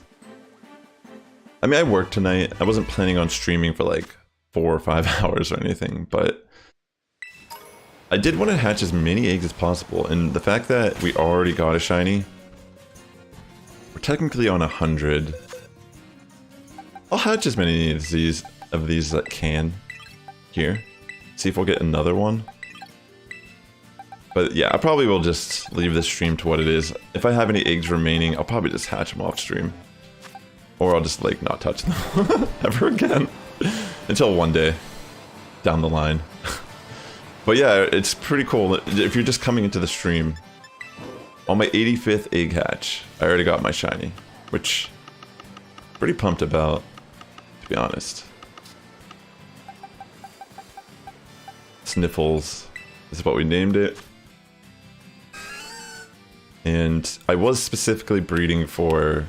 The main thing I cared about was 0 attack IV, so we're gonna have to mint it to be modest, and I'll have to bottle cap the rest of its IVs. But yeah, I'm glad that it actually was a normal Terra type because it could be Psychic. And the main reason why is I was probably gonna run Hyper Voice and... what was the other move? Was it Dazzling Gleam? Yeah, I'm trying to remember what it was, but I like the idea of potentially Terra typing into a normal type and using Hyper Voice. It seems pretty interesting. Like, I probably wouldn't always Terra a Pokemon like that, but definitely for the times I would, you know? Sorry, I meant to... Yeah, we're good.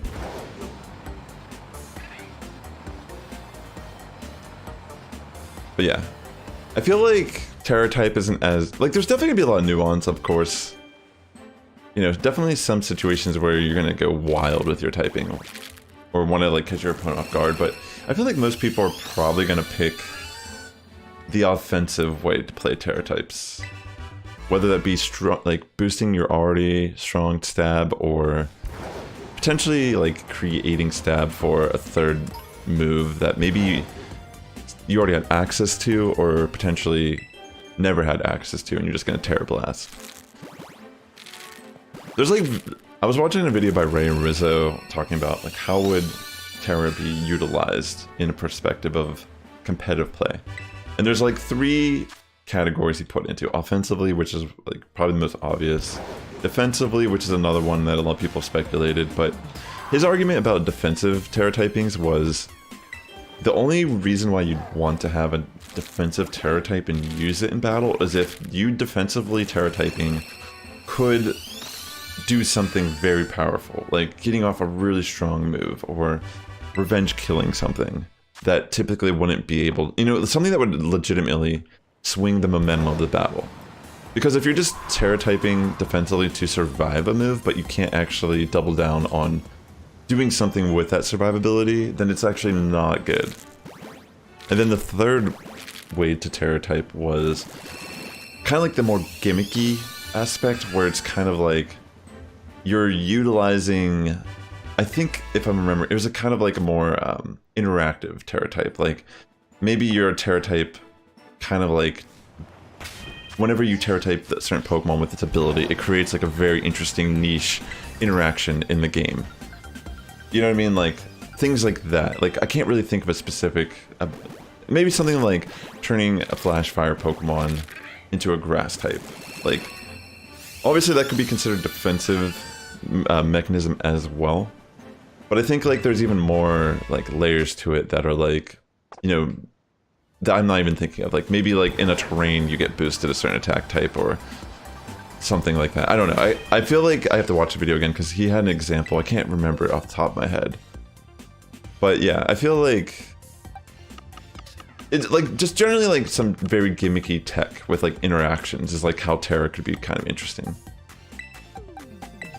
But yeah, I'm very fascinated so far by some of the teams and tournaments I've kind of looked at the results of. Like I saw the team that Cybertron VGC was highlighting yesterday or so. It should be at the very bottom of Area 0. Like just jump all the way down the middle. It should be up on like a platform. You're making Snorlax ice and snow to give it more defense. That's very interesting. Because that is actually a very interesting situation. Because you can give it thick fat also. You're using Garnacle using Ghost Terra type. That's pretty interesting in itself, yeah. Like stuff like that's very interesting. I saw a strategy with Grafify and Slocking with Ghost Terra. But yeah, I saw one with Abomasnow and Satitan with Terra type ground. And I definitely think Abomasnow is going to get a lot of play purely because it's the only Pokemon that has access to Snow Warning right now. And usually Pokemon that can set up weather are very viable just purely with that. But like Abomasnow has always been kind of a Pokemon that struggles, you know, it's like weird typing, not really the best moveset.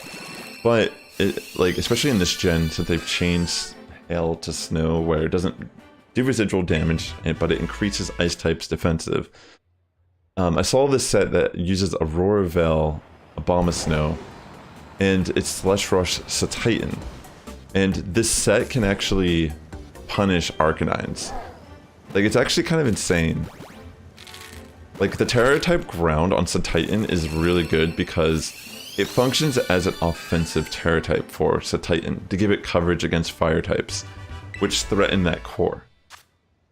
And like the rest of the team, like, you know, helps out if you happen to run into Torkoal and such. It's like the same idea. Torkoal is a very common Pokemon. But yeah, I was like blown away. I was like watching this. I'm like, wow, this team actually is good. It was Assault Vest Titan with Terra type ground. And it was like Aurora Veil, Blizzard, Giga Drain, and Protect on. And it was a Water Terra type for Abomasnow.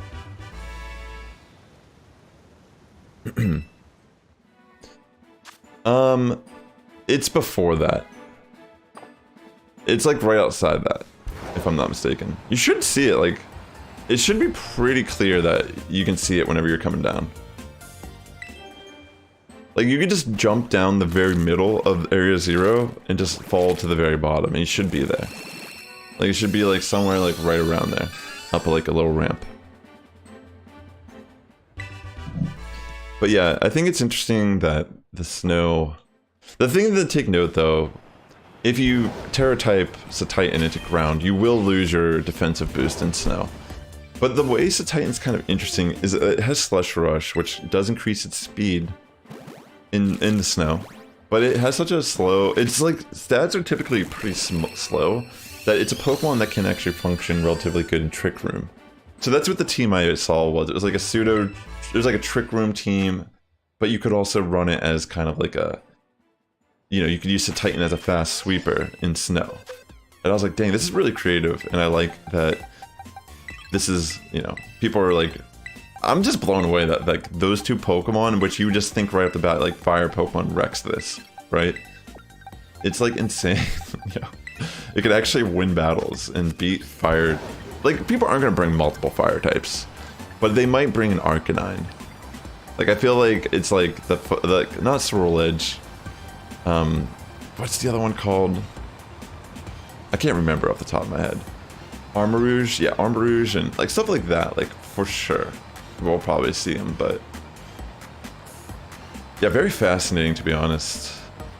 I love seeing like Ice potentially getting a revival, or actually its fair chance at a weather metagame. Like, as someone who, like, I don't know, maybe if you're new here, you're not familiar with me. I like running really spicy tech in VGC, and a lot of Sword and Shield early meta, I built like really gimmicky Trick Room Hail teams, even like some Parasong teams with Hail, and I have a lot of play using a Bomb of Snow, and it's to be honest, it's not like we're gonna be using a Bomb of Snow much different in this gen. It's just like Snow functions different now, which I think you could arguably say it got buffed, because giving an actual defense buff to Ice types can be really good. Alright, let's go. Especially if you set up the Aurora Veil, like, you're gonna be able to like tank moves. Okay. Yeah, so we already got our shiny. I'm just hatching the rest of my eggs at this point, if you're just tuning in for the first time.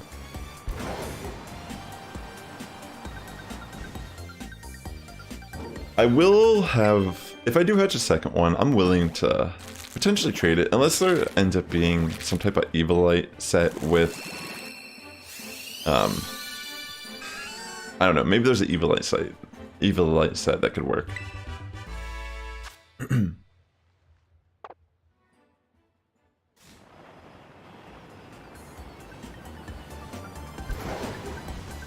Well, generally, like, event Pokemon are just kind of in their own thing, and that's the thing, they're like distributed in that way where they're like the same Pokemon or whatever. But like most Pokemon too that are distributed by events are mythical, and they're not usable competitively. And the ones that are released that are legendary or whatever, it's like, the thing about that is like they are already like categorized as event Pokemon. Like, everyone already knows that, like, I mean, maybe not everyone knows this, but Pokemon that are event Pokemon, you can't really authentically find out if they were hacked, gen, or cloned. But that doesn't dismiss any of the other argument at all, because those are specifically in their own category of like, can they really be considered legitimate or not?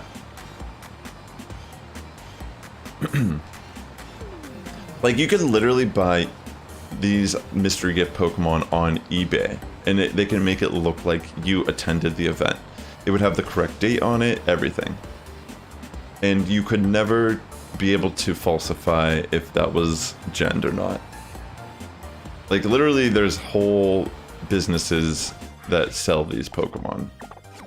And you could buy them all. Like, if you missed all the events for Sword and Shield, you can go on eBay and buy them all, but they're all gen Pokemon at that point, or clones. But like the argument is, are they considered illegitimate or not? It's like, you can't even know. But that doesn't dismiss the argument about Pokemon caught in-game at all. Because there are a lot of ways to figure out if a Pokemon is genned or not. Generally, like in Sword and Shield, if someone genned anything in that game, if you go to the memories tutor and it does not have a memory, it means it was genned. That is the most definite way to know that something is genned in Sword and Shield. But the thing is, you can get really fancy with how you hide in gen Pokemon. You can gen Pokemon in previous gens. You can do event Pokemon like you just said, and you'll never know if they were hacked or whatever. But yeah, like I said, I don't actually care about any of this. Like, I'm not in the camp of like play the game how you want to play it. It doesn't affect me at all. You know what I mean? Like, that's just kind of how I view it. But yeah, there's this great YouTube channel called Let's Not, and they actually talk about that as well. Like, how can you tell if your event Pokemon is real or not? If they have all the right player ID, if they have the right date, if they have the right OT, as long as it's like not a shiny when it couldn't be a shiny, if it doesn't have perfect IVs type situation, if it looks like a legitimate IV spread, it could have been distributed during that event, then it's like, yeah, you really can't tell. Because any event Pokemon, even if you get it in Sword and Shield, if you go to the memory tutor or memory person in that game, it will not have a memory of its original trainer. So you can't use that to figure it out. There are other little things in Sword and Shield, at least for in-game Pokemon, that you can use to figure out if a Pokemon is gen or not. Like if it's hatched from a link trade, if it's a hatched Pokemon that's traded in a link trade, that's pretty obvious. It's genned. You know, just like catching something in an area or hatching it in an area that wouldn't make sense. Like if you're actually breeding, you would usually be in a certain area, just like hatching it over and over and getting more eggs. In Gen 6, Pokemons do have memory and Ultra Sun don't. In Gen 8, they do. It seems like this Gen, they may not have. Yeah, I mean, as of right now, I don't think it has that feature. And again, like, I don't, like, you know, all I care about is my personal collection at the end of the day. It's just like, yeah. Yo, what's up, Sportnet? Welcome to the stream. Like, I don't want gen Pokemon, so like, if you gen Pokemon, I won't trade with you. You know, if I know you're a genner, if I know you gen your Pokemon, I don't want to trade with you. I don't want your Pokemon. I don't want to give you my hard-earned Pokemon. But, you know, that's just kind of like how it is. If I don't know, I'm not going to care. Unless I can... You know, I've actually found... When I learned all this stuff, you know, I went through and I actually found... Like, I remember when I first started streaming Sword and Shield, people were, like, trading me, like, perfect IV Tyranitar, which is super easy to get by breeding, by the way. And I checked it and it had no memory. Like, dude, I'm like, dude, literally this person just genned this. Just, I didn't even want it, you know? They just like, oh, I have an extra perfect, I'll give it to you. I'm like, oh, wow, that's cool. Because that's what's, like, that's possible to happen in the game. It's like, you have an extra that you bred. And it's like... it's so funny. And it's actually kind of cringe to think someone would gen it just to trade it to me. Because I feel like they're doing me a favor. Like, oh, here you go. It's like, bro, I don't want that. Like, no. I transferred that shit when I saw. I was like, oh, you don't have any memories? Well, you have no reality either now. But yeah, that's just like my personal preference. But I'm not actively like trying to like shun, or you know, I don't care like on the level. I don't know why we're still talking about this, to be honest. Like I feel like it's really one of those scenarios where it's like Gamefreak's not going to do anything about it, so who cares? Like I don't care at all, like on that level anymore. If they add a way to make zero speed IV or like zero IVs in these games, then the whole discussion itself will just be very much like, do you want to create Pokemon and save yourself like minutes of time, or do you want to actually like play the game as intended?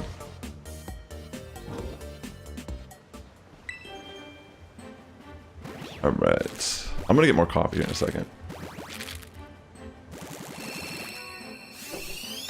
Like, as someone who had an action replay at one point, and like when I looked at like a lot of those Pokemon from my DS games that I like genned, or not genned, but like manipulated their stats in shiny form, I transferred like, I pretty much transferred everything, because I was like, these mean nothing to me. I want to actually, like as a kid you just kind of like, whatever, you're like, oh I have a Game Shark. But it's like, I don't know.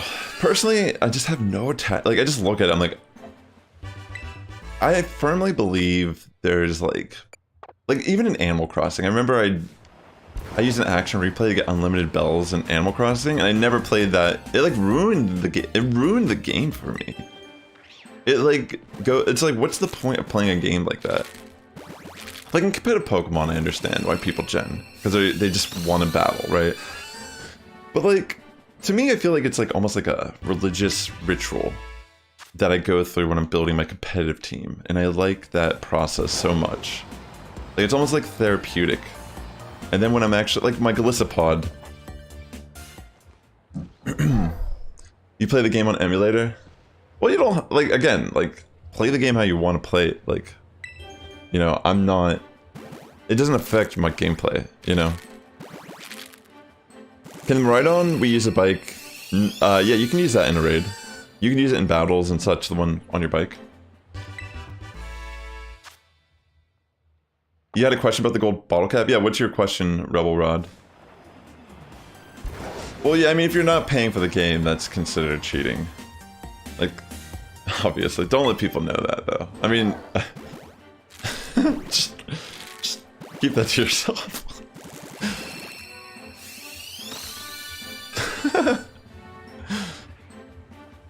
But yeah, I mean, whatever.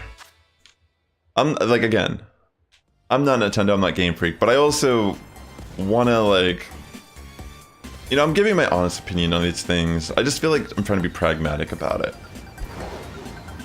Like, I don't want to, like, I just feel like, especially someone that does want to be taken seriously, competitively and such, I would never want to have a reputation that I was ever a cheater in this game. And it's like, geez.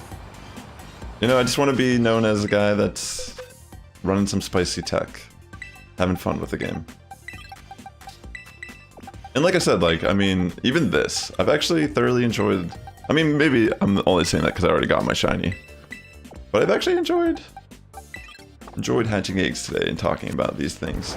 And again, like, I am interested by this conversation. I just don't know what else I can input on it. It's like, I don't think it's right or wrong.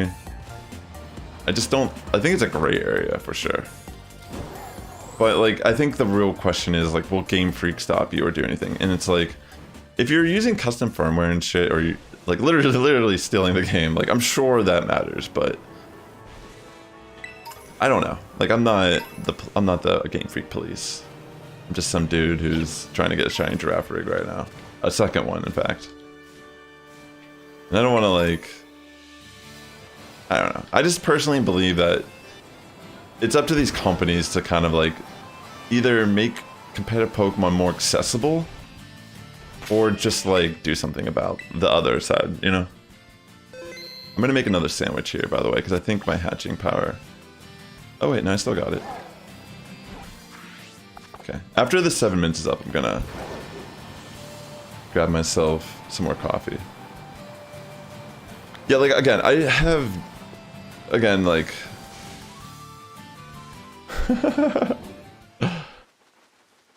Again, like, as long as I'm playing the game the way I want to play it, that's all that matters to me. At least right now. Like, I'm sure there'll be a world where I'll face someone that has like a 0 speed rare Pokemon that's like, I don't know.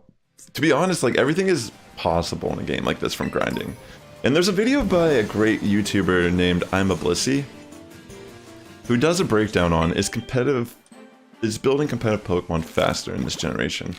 And, you know, some would be led to believe that it is. You know, maybe it's like on par with Sword and Shield, if not faster.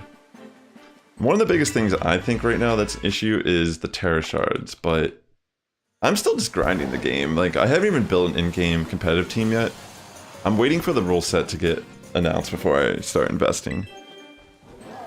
Because I want to make sure I want to be very intentional about my EV spreads, and I want to, like, you know, not just blow, like, you know, I can just build a bunch of stuff, but, like, I feel like VGC is definitely, like, I feel like it's hard to just build, like, a generic moveset that works universally across multiple teams. Like, honestly, like, just from my experience playing VGC, like, even Tyranitar, for example, it's like, if I built a certain Tyranitar team, I would probably run a different moveset, at least, on a different team. So I wouldn't want to, like, keep switching through moves. So I'd build 2 separate Tyranitar entirely. You know what I mean? It's like things like that where it's like, it doesn't really make sense. Like, I don't think there is like a generic moveset for a Pokemon that just works perfectly the same on every team. So I don't see the point in like building stuff. Like, I guess there are some stapled sets and such. Like, there are certain Pokemon that like, they don't really have like options on that level where it's like, you pretty much know what they're gonna run. But yeah, I'm just in a position where like, until I really see what people are interested in running, like, it's hard to know, like, even what I'd build my EV spreads like. And it's like, that's the difference between winning and losing in battles, honestly, is do you just copy your spreads from online? Or do you actually, like, go on to a calculator, figure out the meta, anticipate, you know, a move that you actually need to live to do something that matters? And you might realize you don't even have to max out full, like, EVs and speed. You'd be like, oh, I only have to reach this certain number to actually do what I need to do, so I could dump the rest of that in defense. Or, these are the things you come across by actually doing deep dives on metas. So that's why I haven't really done anything yet, personally. I've been watching videos, I've been paying attention to tournaments and Twitter and such, but I just personally have not, like... I've been using rental teams that people have and testing them out myself, but I haven't built anything yet myself. I'm just kind of like looking at Pokemon and waiting. But I will be doing VGC battles this upcoming month. Maybe I'll do some this week, considering that, you know, we are probably gonna see the rule set here. Yo, can someone, is anyone here that can ban that, by the way? I don't know if Ada's here. She might be AFK. So I did get a... Let me just, like... These, like, are the weirdest messages. Can you please ban that person? Thank you so much. Okay, so I did get a perfect IV Pokemon from eBay. Because I wanted to test something. It was a Riolu. I got to level 64 and then caught another wild Riolu, not perfect IV. I used a mint to match the perfect Riolu nature, and they're both adamant. And then I used gold bottle cap on the one to hyper train it, but the wild one that was hyper trained has better stats than the EV perfect IV Riolu. So will hyper trained Pokemon always have better stats than regular perfect IV? I think what happened with you, Rebel Rod, is it was the EVs. So there's, do you know, there's, on top of IVs, there's something called effort value points. It's actually like a hidden system in Pokemon games. And whenever you fight Pokemon, they reward you an EV based on the highest stat that Pokemon has. So say you go in and you're like killing a bunch of Zubat in the wild, you'll get awarded a 1 speed EV. And EVs, you can get up to 5-10, I think, EVs in a Pokemon. So every Pokemon can't be maxed out in every stat in the game, if that makes sense. So, for example, like, EVs you can do, like, if you want to max out 2 stats, that's like the highest you can do with the EV spread. You can go 252 EVs in attack, 252 in speed, and you'll be a very fast, hard-hitting Pokemon. So that's probably what happened, is your eBay bought Pokemon doesn't have any EVs in it because it was just created, and it was like at a high level already. But you probably leveled up the Riolu or Lucario by fighting Pokemon or something. So it actually has higher stats purely because it has EVs invested. That's the only reason. That's what I'm thinking.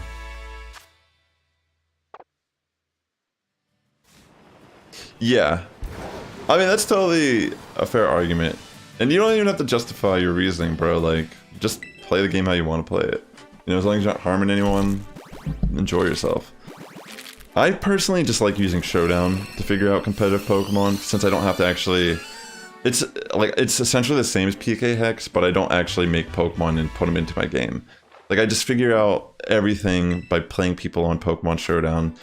I break apart my teams, I rebuild them, I find out what's they're weak to, purely by just playing there, and all I gotta do is enter text. And then if I actually like the team, I already know what I want to do EV-wise. I know the IV spreads, I know the nature, I know the ability, I know the item, I already know the moveset, and I just build it in-game. Take the time to breed them, if I want to breed for shiny or whatever. If I want to catch a shiny, If IVs don't matter at all, I could probably wild hunt a shiny. You know, things like that. Like, that's just my personal, that's just how I do it. Like, I feel like it's way more efficient, because it, like, if you want to talk about saving time to build competitive Pokemon, just play Showdown. And, like, vet your battles, like, vet your team. Learn how to play the game that way. Because you don't have to invest even in buying the game. It's free. Yo, good luck on getting a Tatsugiri. Yeah, that's what I was thinking, Rebel Rod.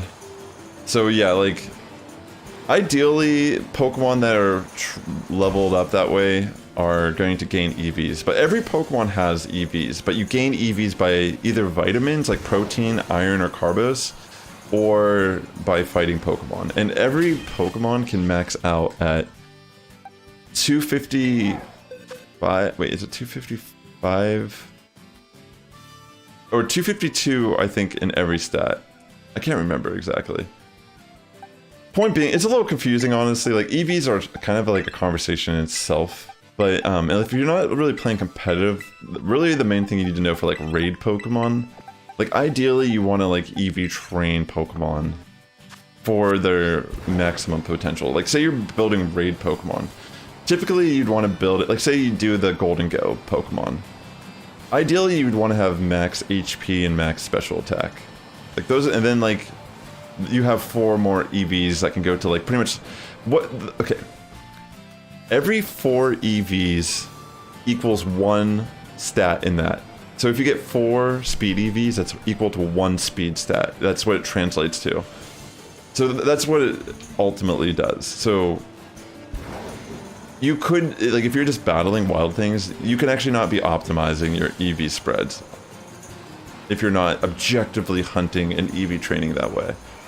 But yeah, it's a very confusing subject. I mean, I could like talk about it more and explain it, but again, it's very much not that important unless you're like playing competitive Pokemon. Because a lot of times, like, EVs are, like, it helps you like live, like you build, like, say for example, I want to build a fire type Pokemon that can live an earthquake from a Garchomp. So I wanted to make sure I invest enough defense EV wise into the Pokemon that it can definitely live an earthquake at full health and get off my Trick Room or get off my move that I need to get off. These are why EVs are very valuable in a competitive setting and why it's something that's like hidden, but it's like kind of nodded to in the games. Yeah, there are berries to lower, like you could pretty much retrain any Pokemon in the game by feeding them berries. It's like the berries, I think, aside from just finding them randomly on the ground, you can obtain them in the auction. So yeah, like stuff like this. See how I have like a bunch of these? Pomeg berries will lower, like you could pretty much feed these to your, say you, like your starter Pokemon that you did the entire journey with. You're like, yo, I want to actually EV train this and I want to like change its nature and give it a good, I want to get its hidden ability. You can do all that. You can actually feed it the berries, completely wipe all of its EVs. You keep feeding it until it says you can't use it anymore. And then from there, you can actually just EV train it with vitamins or, you know, strategically hunting Pokemon in the wild to get certain stats. But in this game, you can just buy vitamins. So you can buy 26, say you wanted to max out attack and speed, you can buy 26 Carbos, 26 attack, which is protein. Just give your Pokemon both of those, and then you have 4 remaining EVs, which could go to like defense, special defense, or HP, depending on what you want. And it's like, yo, it's super fast, super accessible. And generally, if you're like playing just the game for raiding, those are the spreads you're gonna build. Is probably just like max HP, max whatever its primary stat is. You might want to go defensively too, which you might want to build like defensive. But yeah, you kind of get the idea. It's very customizable to what you're looking for. Yo, what's up, Ada? Yo, what's up, Librarian Vibes? Welcome to the stream. Yeah, I'm not a big fan of knocking Pokemon out in the wild, personally, but I do think, like, just buying the vitamins and, like, using feathers for more nuanced EV spreads, because every vitamin gives you 10.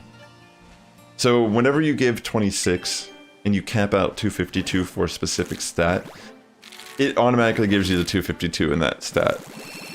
And you can't max out every single stat. You only have 5, 10 EVs you can distribute between every single stat. So that's the whole point, is that you can build an offensive Garchomp. You can build a defensive Garchomp even. You can build like an Impish Nature defensively. You know what I mean? Like a support Garchomp. Crazy to think. Support Garchomp. But yeah, it's like viable. Like these type of things are very interesting.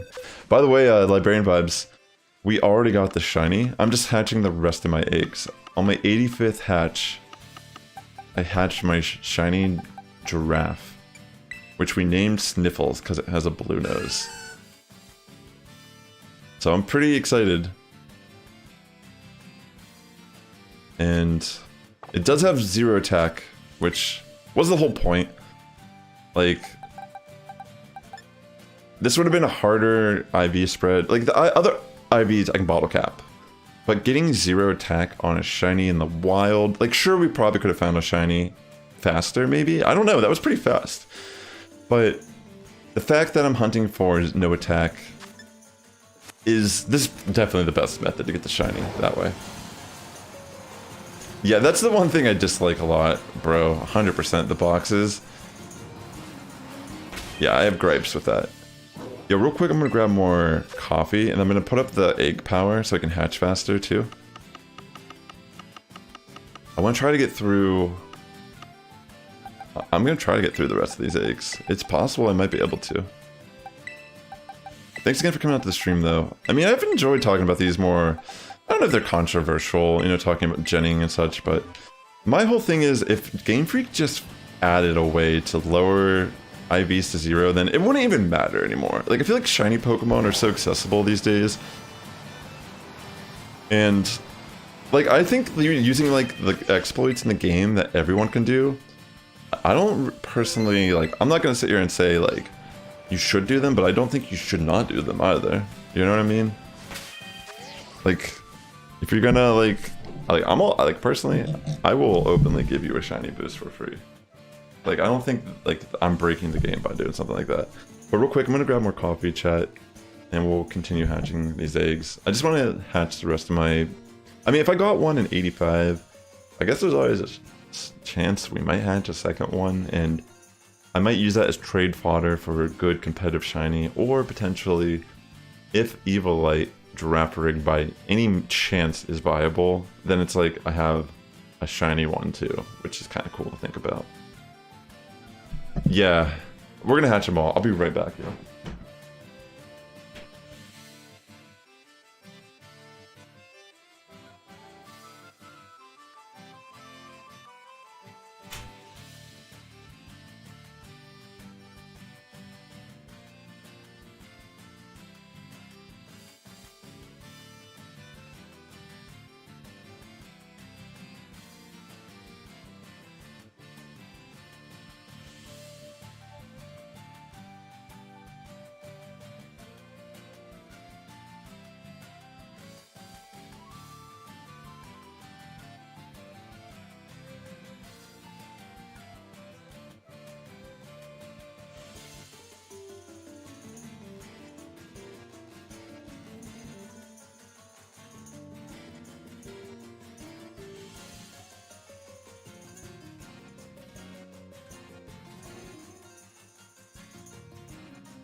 I'm back. Thank you for your patience. Alright, I gotta make the egg power again so I can make these hatch faster.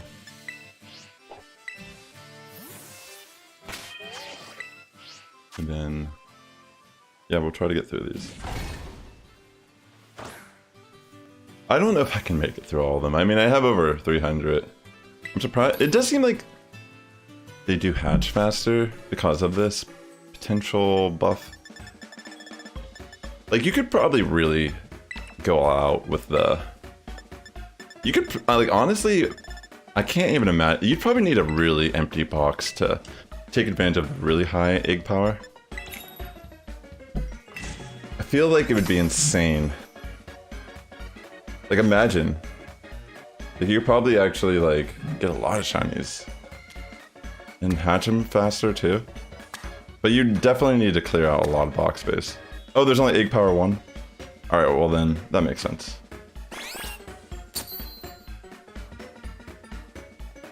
I guess it would be too good. Otherwise. Alright. What an appetizing sandwich.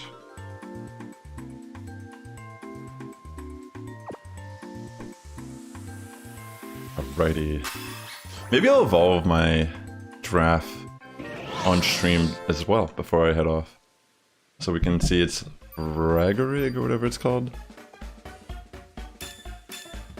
I don't even know how to say its name. For rat. Maybe for Rigaraff or something like that. Alright, let's go. Let's try to hatch these. Yeah, pretty much. That's what I was doing. Just pretty much doing other things and letting my boxes fill up. For Rigaraff. There we go.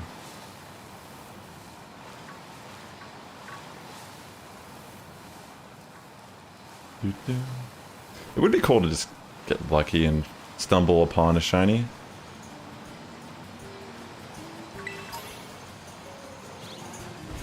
Right, we got our egg hatch here.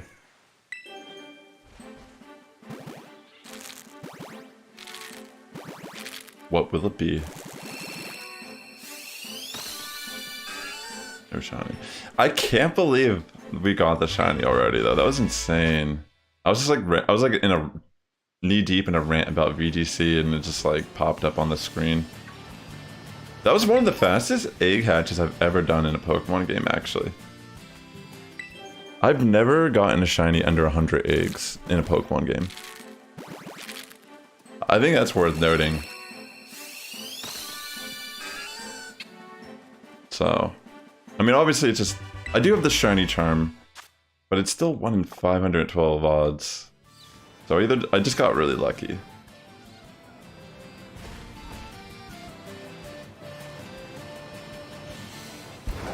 Alright. Let's see. Well, if we got a second shiny, that would also be a first. Because I've never catched 2 shinies in the same batch of eggs. Yo, that's insane, reverse on. That's a good feeling, right? I mean, I know I felt good about hatching mine so relatively fast. I mean, it only took me like an hour of hatching eggs.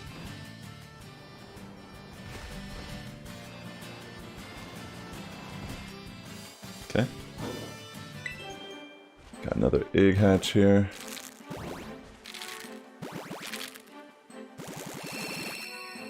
Yeah, I mean, I'd just be shocked if I could get another one. I mean, it does seem interesting, like, Evilite Giraffe could even be viable. I feel like the other draft is mainly good just because of its ability, but yeah.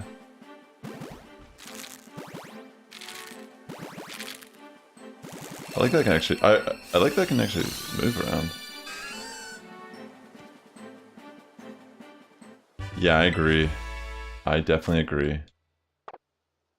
Like, when I started hatching or hunting my Shiny Galisapod at the end of Sword and Shield, I was like, why am I doing this to myself? Like, I won't even have much time to use this Pokemon. But, you know, we ended up getting a lot of life out of it, and it was really nice. And it didn't take me Like, it took me a little over odds to get it.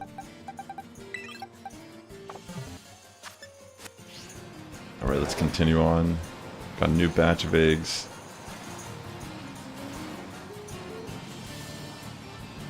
Let's see. It would be cool if they brought Golisopod in this game. I mean, I assume DLC, obviously they're going to add more of the...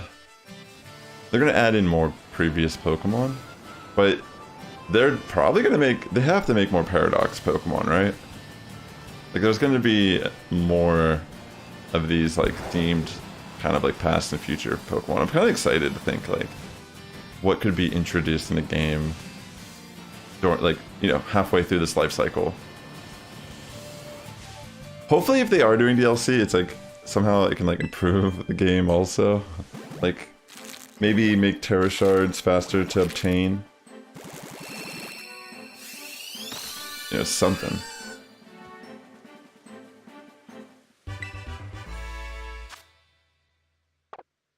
Maybe even introduce like 0 speed IVs, bottle caps, in DLC. Because I could see them kind of using it as like a marketing ploy to kind of appeal to people wanting to get the DLC. It's like, in this DLC, there will be a person that can sell you rusty bottle caps that give you the ability to make IV 0. You know what I mean? Like, I can almost see that being like a justifiable reason to pay money to buy the DLC alone. If they added that, you know what I mean? Like, because there would be home integration as well. So it's like you could go wild on your previous generation Pokemon from home that are transferable in.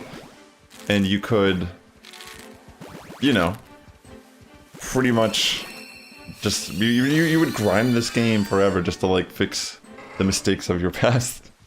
You know, like, oh, my perfect attack timid nature Pokemon, I can finally make its attack 0 just for the aesthetic, and also on the off chance you get hit by a foul play or something like that. You know what I mean? It's like, or you could finally like build that Trick Room team that you've always dreamed. I hope it's a thing. Use that Lucario maybe 2 times in rank to get the ribbon. Yeah. Nah, I don't think that. They wouldn't do that. It's already like overpriced to begin with. Like $30 is already like overpriced if you ask me. But they already did similar things in Sword and Shield. Like they added G-Max Soup, which meant that it didn't really matter if you rated the Pokemon anymore. You just needed to have a good like version of that Pokemon. You just give it G-Max form of it. So that was really good because you could bring in like past Charizard, for example, from other games and make them G-Max in your game. Like that's what they're gonna do. They're gonna make it so you're... I predict at least that's what we'll see. Something along those lines where we're... The appeal is going to be about DLC to a degree. I mean, excuse me. The appeal is going to be about like competitive Pokemon. Making it faster somehow. You think it's going to be 60? Wait, for real? Oh my gosh, if it is, I'm going to be a little sad. What if they did it like World of Warcraft where they're like expansions? Like, what if they actually made an MMO game, but was on a system that could actually host it? Like, if this was like a step towards an MMO version of Pokemon that like, instead of it being like a new game, they just add like expansions, and it's like a certain type of content you have to like reach. Or something. I don't know, it'd be kind of interesting. Yeah, I mean, they definitely probably know, especially since this game released in the state it's in. And that's why that meme is so funny about... Oh, never mind, I'll just show it to you after this so you understand. But pretty much, like... Everyone complains about this game, even I complain about it to a degree, but I still think it's a good game, and I'm enjoying it. And that's the scary part. It's like, do we play these all for our selfish reasons, or like, what is it that like, can we not stand together and demand more from Gamefreak?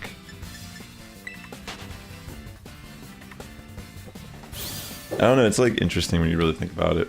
Like, these are some of the, I think these are the top grossing Pokemon games so far. And they're also like some of the most glitchy ones that have been released like this. Yeah, I know the unofficial one. And I like that it's like pixels. But yeah.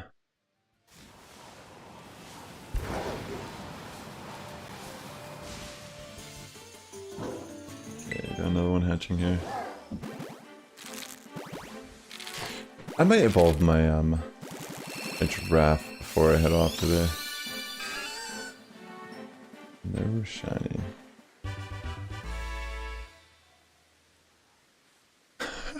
Oh, yo. Hold on, this is freaking hilarious. I just typed in Girafarig evolution and the official Pokemon website comes up. And look what it says. You see that? Hold on, let me make it clear. This Pokemon does not evolve. It says from the official, it literally says from the official Pokedex entry at Pokemon.com that this Pokemon does not evolve.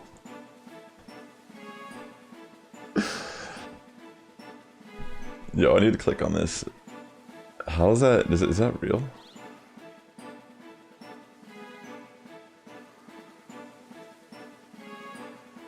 Oh my god, this is actually on their website.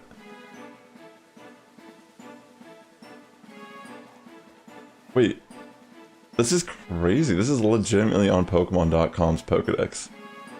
This Pokemon does not evolve. This is actually hilarious.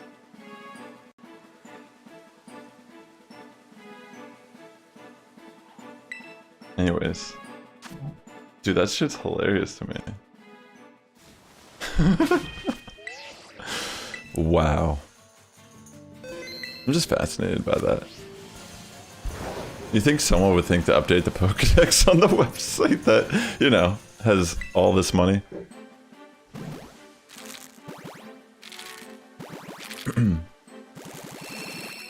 Yeah. Alright, let me get rid of that just in case I hatch the shiny. I already hatched a shiny today, but we're just hatching more of these eggs. I can't stay too long because I do gotta work tonight.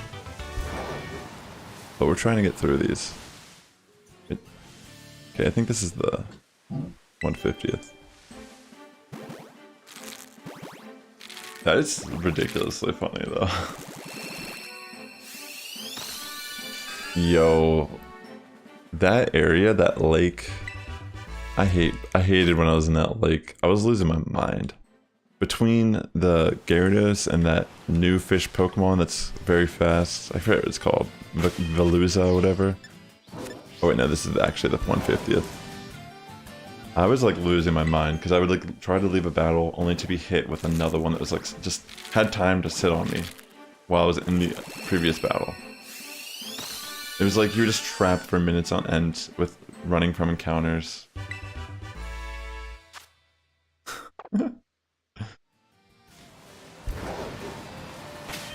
Okay.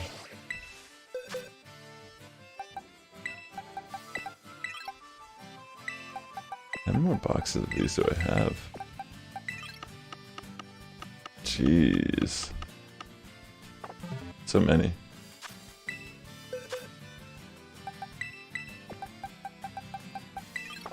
Anyways, that was kind of interesting. I just typed in Girafarig evolution and the first thing that pops up in Google was this Pokemon does not evolve. That's so funny.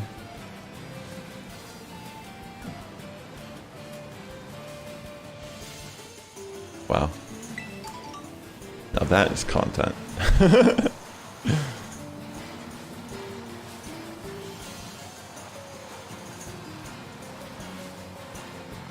Let's see.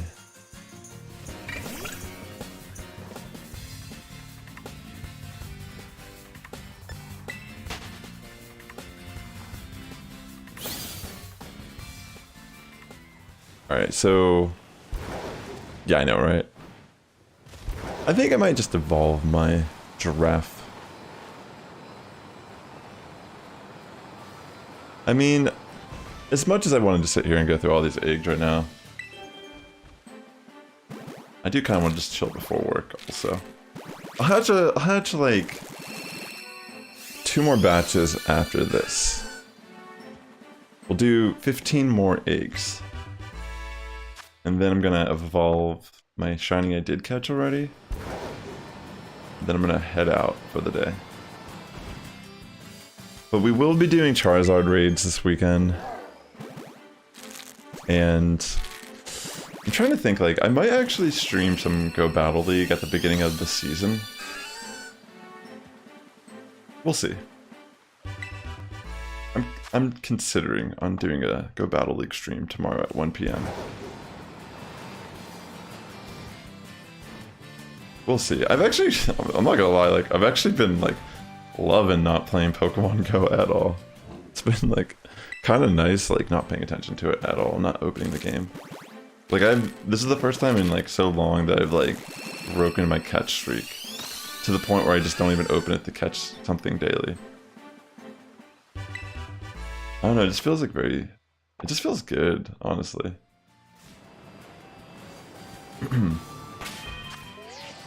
Yeah, definitely the best time to play is at the very beginning of the season. See, like, if how the move updates influence the meta and such. I'm sure Wellrun's gonna have a field day now.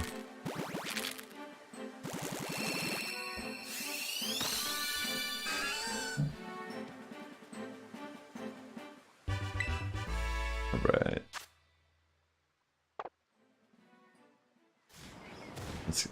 Honestly, the evolution is gonna look really dope as the shiny.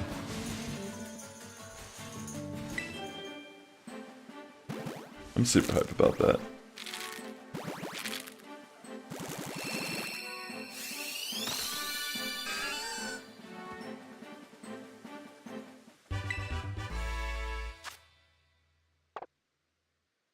Very nice.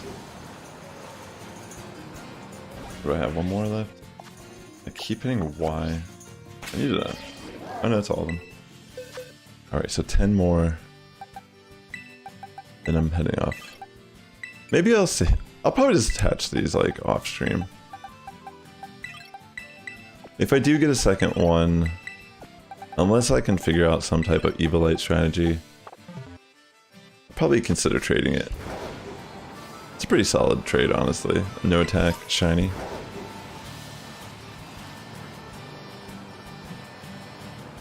That high value trade. I almost thought that Skiploom was a Hoppit for a second.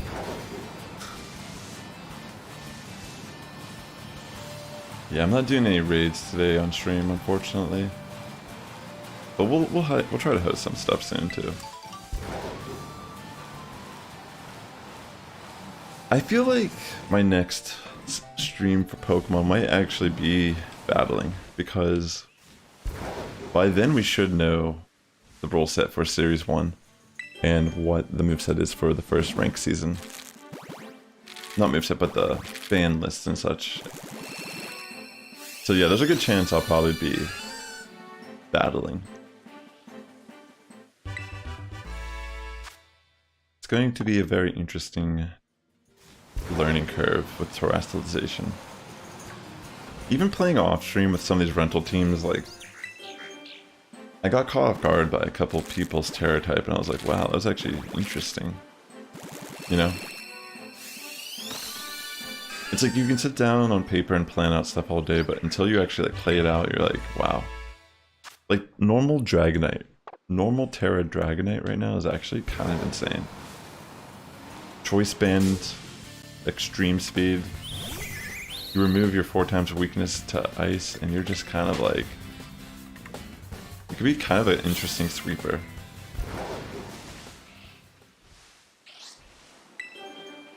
There's a lot of like interesting Pokemon. Even a lot of new good Pokemon.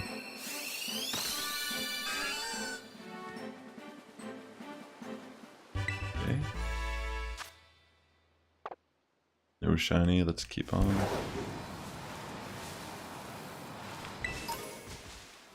I'd like to think that if I got a shiny the way I did, that maybe there's another one lurking in some of these eggs. But you know, we could just be hatching these all just to be disappointed. The irony of getting a shiny early. You know, it's like you get it and it's like... I mean, to be fair, with the odds we had, there is a chance we could find a second. Imagine we found 3. You know? Yeah, like turning a dragon into steel type seems like a pretty solid option for a lot of them. I think even like flying type would be really good for Roaring Moon. Because it would boost your flying moves and then like, you know, it removes the dark weakness. Isn't it dark flying, or am I thinking of something else?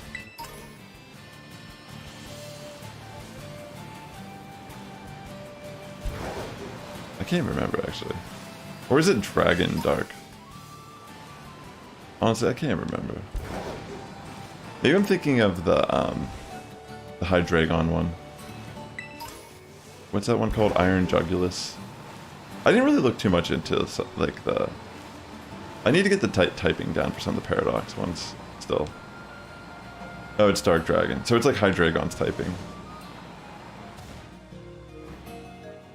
Yeah, like Steel or Flying could maybe be good, but...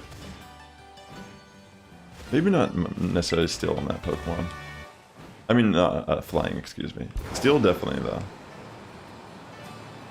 Definitely because you're like so weak to Fairy type moves. Makes sense. Alright, let me switch these out. Sorry, I was like running around. So I'm gonna hatch one more batch, and then I'm gonna evolve my shiny I got. See if we get lucky.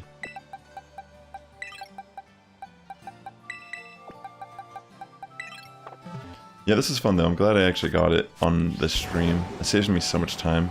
And like I said, I don't really have a good... I'm obviously going to be biased if I think breeding is good in this gen, just because my first experience breeding for shiny Masuda method and with shiny charm, I hatched a shiny on my 85th egg. That's the fastest I've ever hatched an egg shiny in a Pokemon game. But again, that's just RNG at the end of the day. I probably just got lucky. I don't know if it's a good... you know, yeah, the Iron Jugulus is the Dark Flying. That one for sure, I think, Terra typing to a Steel or Flying type.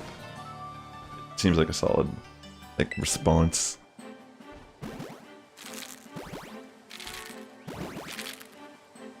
Alright, we have 5 more eggs here, and then I'm gonna evolve my Pokemon. My little Sniffles.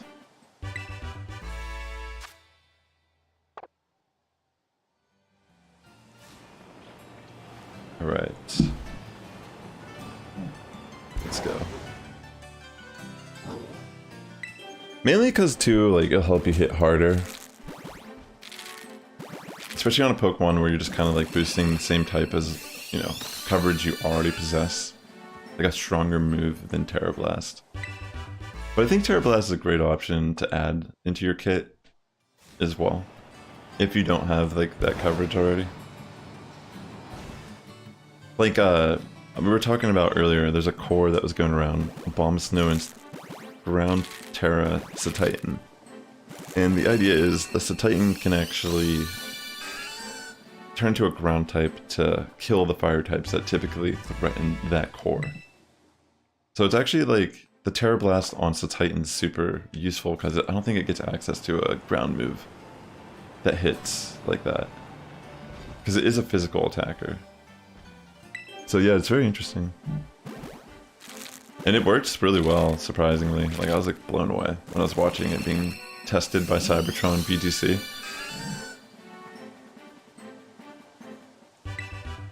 There's definitely going to be some interesting strategies in the early meta.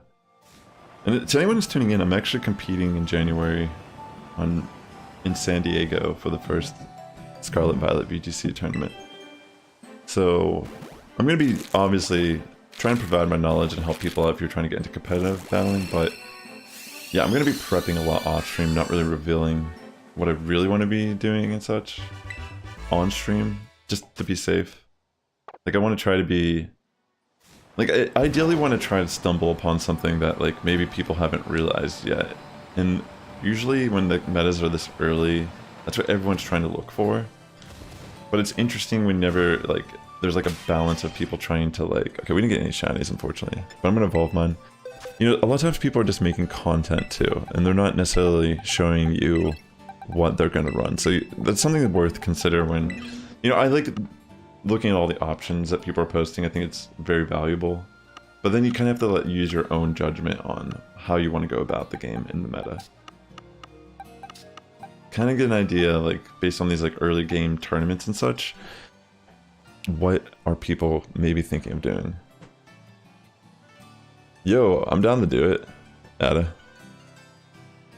But so I have this shiny giraffe, and I bred it just so it has no attack. That sounds good. So we're gonna actually evolve it. All we have to do is get it to learn Twin Beam, which it learns at level 32. So I'm just gonna give it, if I give it experience candies, it'll still have a clean slate for EV training. Let me give one large candy, see how much this gives it. Dang, that already puts it at level 21, that's nuts. Alright, let's go. 27. 31. I want to get it right to 32, just cause I'm being... Okay, that went a little too high. Let me go teach the move real quick.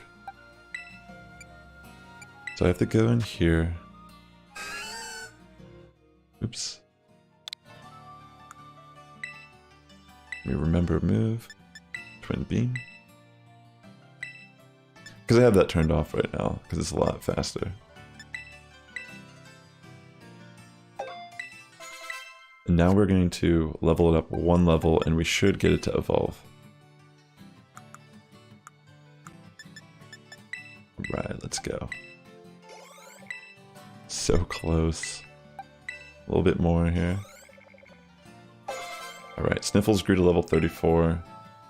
It's time for the evolution. This is what all our hard work was for. Alright, let's go. Honestly, the shiny form of this looks amazing. Does the girl have eyelashes and the boy doesn't or something? Because, I don't know, it looks like they might have gender differences. Yo, it looks amazing. Yo, this looks really good. This was so worth it.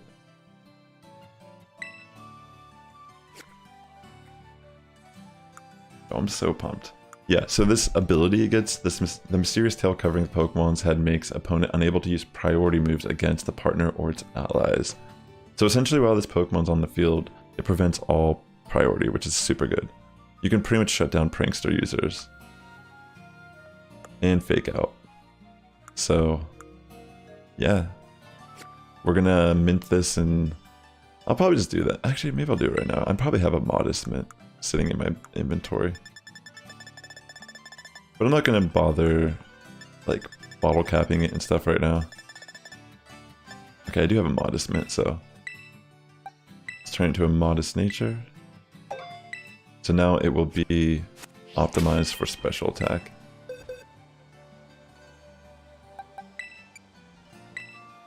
Alright, you can actually see it right here on the stat screen. It says special attack is up, attack is down. So now we have our attack as low as it possibly can be. We're not going to invest EVs into it at all. And with that being said, ladies and gentlemen, I'm going to head off. And thanks for tuning into the stream today. I'm happy I got my shiny relatively fast. I still have a bunch of eggs in my inventory that I'm going to hatch, so there's a chance I may get another shiny.